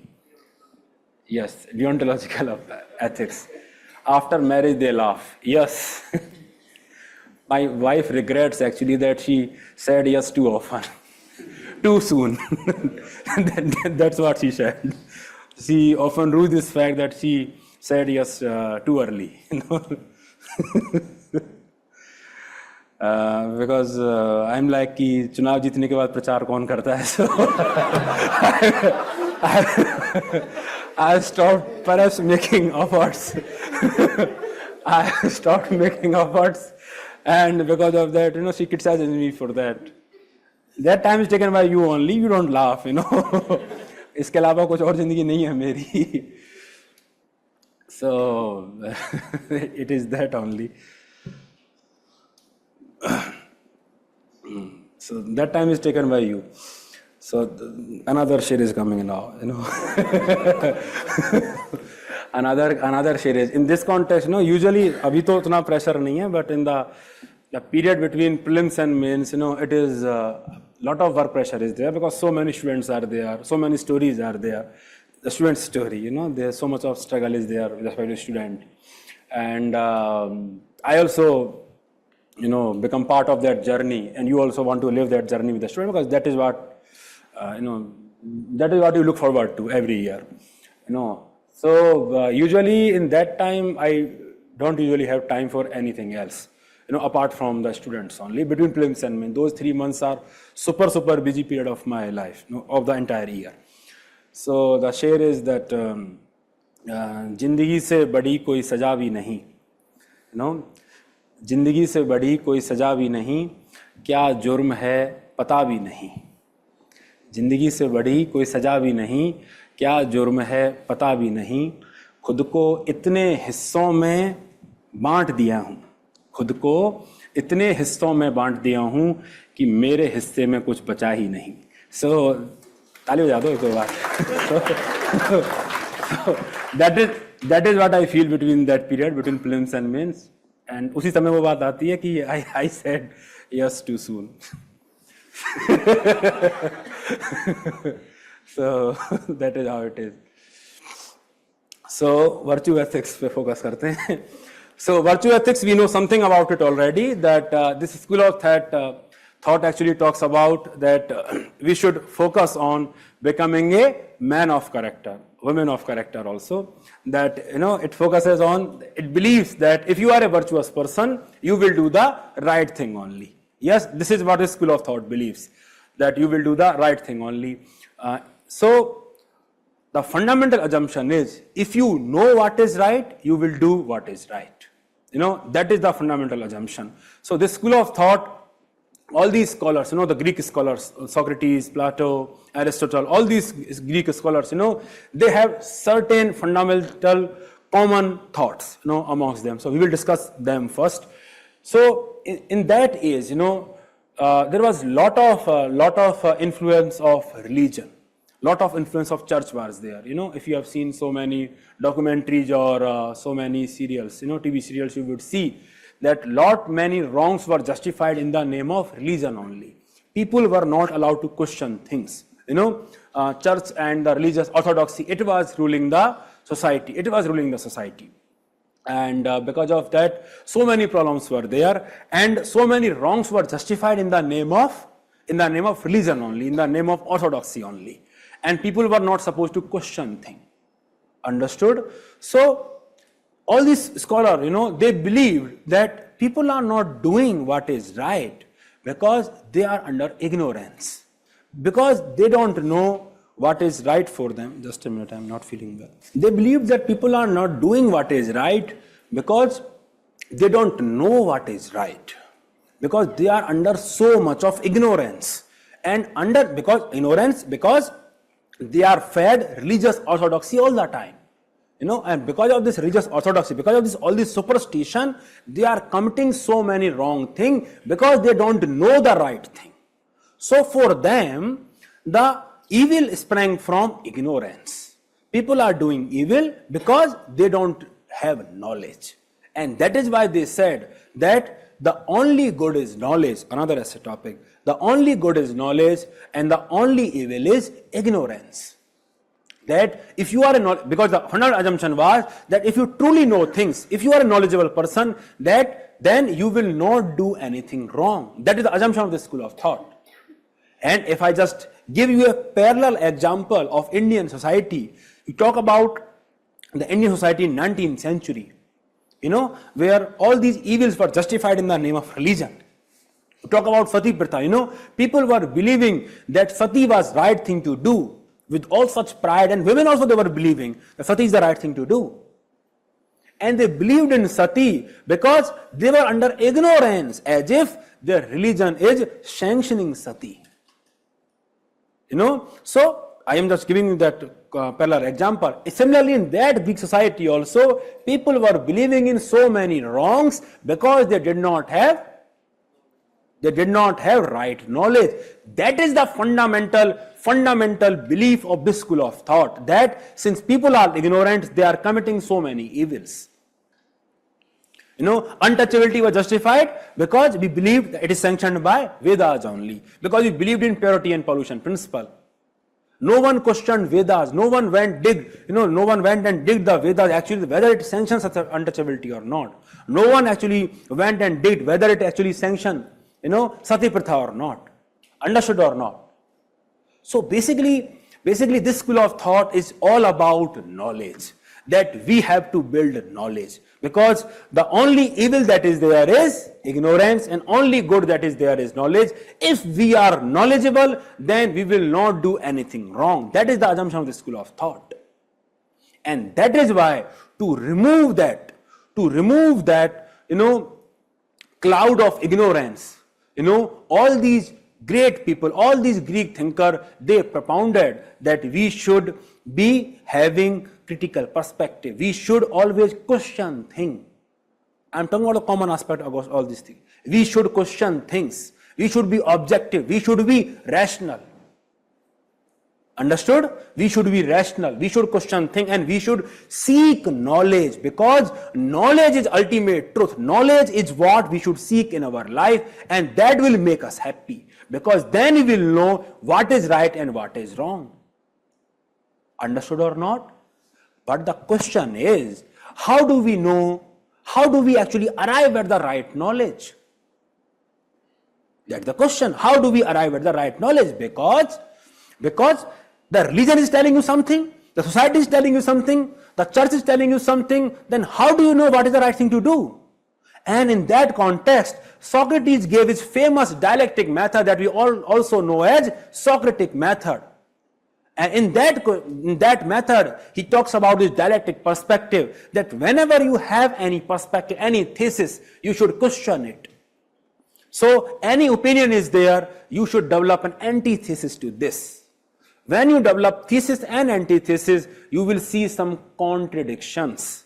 And then you will resolve this contradiction through arguments and dialogue, so that you arrive at a synthesis. And that is how you arrive at a knowledge. Suppose the initial argument is that yes, we need high growth. Yes, all of us agree that we need high growth. Suppose the people who are sitting there, this group of people is saying that we need high GDP growth. Now, one way is that we believe in them. We don't question them. We believe in them. Yes, you are right. We need high growth. Then we will never understand the dark side of high growth. We will never arrive at a synthesis. That is what Socrates is saying. You have to question things. So his perspective is, this group of students is saying, sir, we need high growth. Then this antithesis group will emerge and they will say, no. High growth will also mean that there will be environmental cost. Now the contradiction is there. If you are going for a high GDP growth or developmental projects mindlessly, then it may have the environmental cost. So until this antithesis is there, no one will see the contradiction between GDP and environment. So now he says that you emerge in argumentative dialogue, you modify the argument, and then this group of people will say, okay, we'll agree that our assertion for the high growth may lead to the environmental damage. Then perhaps we will go for EIA. We will evaluate every developmental project and see whether it is having any irreparable ecological harm or not, whether it is actually providing any net developmental value or not. Understood or not? That is what this group of people will say. So one aspect of environment is resolved. One aspect of environment is resolved, that if suppose developmental project is something that will lead to the unrepairable, ecological harms, like an species getting lost or something like that, then we will not be proceeding with the developmental project. Then their concerns are addressed. Now, is there any other contradiction? Then this group of people will rise and say, no sir, there is another concern. What about distribution? For all that matter, all the GDP will go to the pocket of, few people only. What about distribution? Then this group of people will say, okay, now let us think about distribution. Then perhaps we will talk about rehabilitation of tribal, all the developmental refugees, and how we will distribute this, GDP across all the people. So can you see, till there is antithesis, we are able to see the demerits of the primary assertion of the thesis statement, because there was antithesis. And we are indulging in thesis and antithesis in this argumentative dialogue till we are arriving at a synthesis that yes, high growth and environment can go hand in hand with the help of EIA. High growth and distribution can go with the help of, let's say, subsidies or something like some mechanism like that will ensure the distribution of benefit is there. Understood or not? So basically, the purpose is, the dialectic method is that you have to challenge the prevailing notion. The thesis has to be opposed by antithesis to arrive at a synthesis, so that the apparent contradiction is resolved. Understood or not? But the primary basis of this process is that you have to question things until there is a contradiction that is there. Until you are sure there is no contradiction into their assertion that, sir, we need high GDP growth. Because one by one, you are talking about environment, you are talking about distribution, someone will say something else and they will give some solution. So that is how all the group will arrive at a synthesis only. So that is what Socrates is saying, that through this dialectic method of argument and dialogue, we can arrive at the true knowledge. And the fundamental of that true knowledge is rationality, critical perspective, and the questioning of things. And that is why, the UPSC essay topic, that thinking is like a game which does not begin until there is an opposition of antithesis. Because until then, the thinking, will not reach up to, the thinking, we will not be able to see the limitation of thinking unless there is an opposition. Understood or not? So that is what is the perspective of Socrates. All these Greek thinkers, they believed in questioning of things. I think after that I will discuss in tomorrow's class. But something that we have all agreed here is that knowledge is something that is very fundamental to all the Greek thinkers, that they want people to have true knowledge. They want people to question things. They have given a particular method, that is how you will arrive at a true knowledge, and then you will know. Assumption is that you are doing wrong, you are doing evil because you don't know things. If you know things, then you will not do the bad thing. That is the assumption of the school of thought. Understood? I think after that we will discuss tomorrow. You need not take this because this discussion is not yet completed. Okay? I think, any doubt? Any doubt from whatever we have discussed so far? This is dialectic method or Socratic method that we have discussed. Any doubt? Yes, intellectual integrity, yes. Yes, a lot of overlap is there, yes. Dialectic method requires intellectual integrity. Ethical egoism slide, okay. Okay, then I think, see you tomorrow. Tomorrow I think I will upload the Thinker's handout. You can go through that. Okay? Okay then, bye-bye, good night.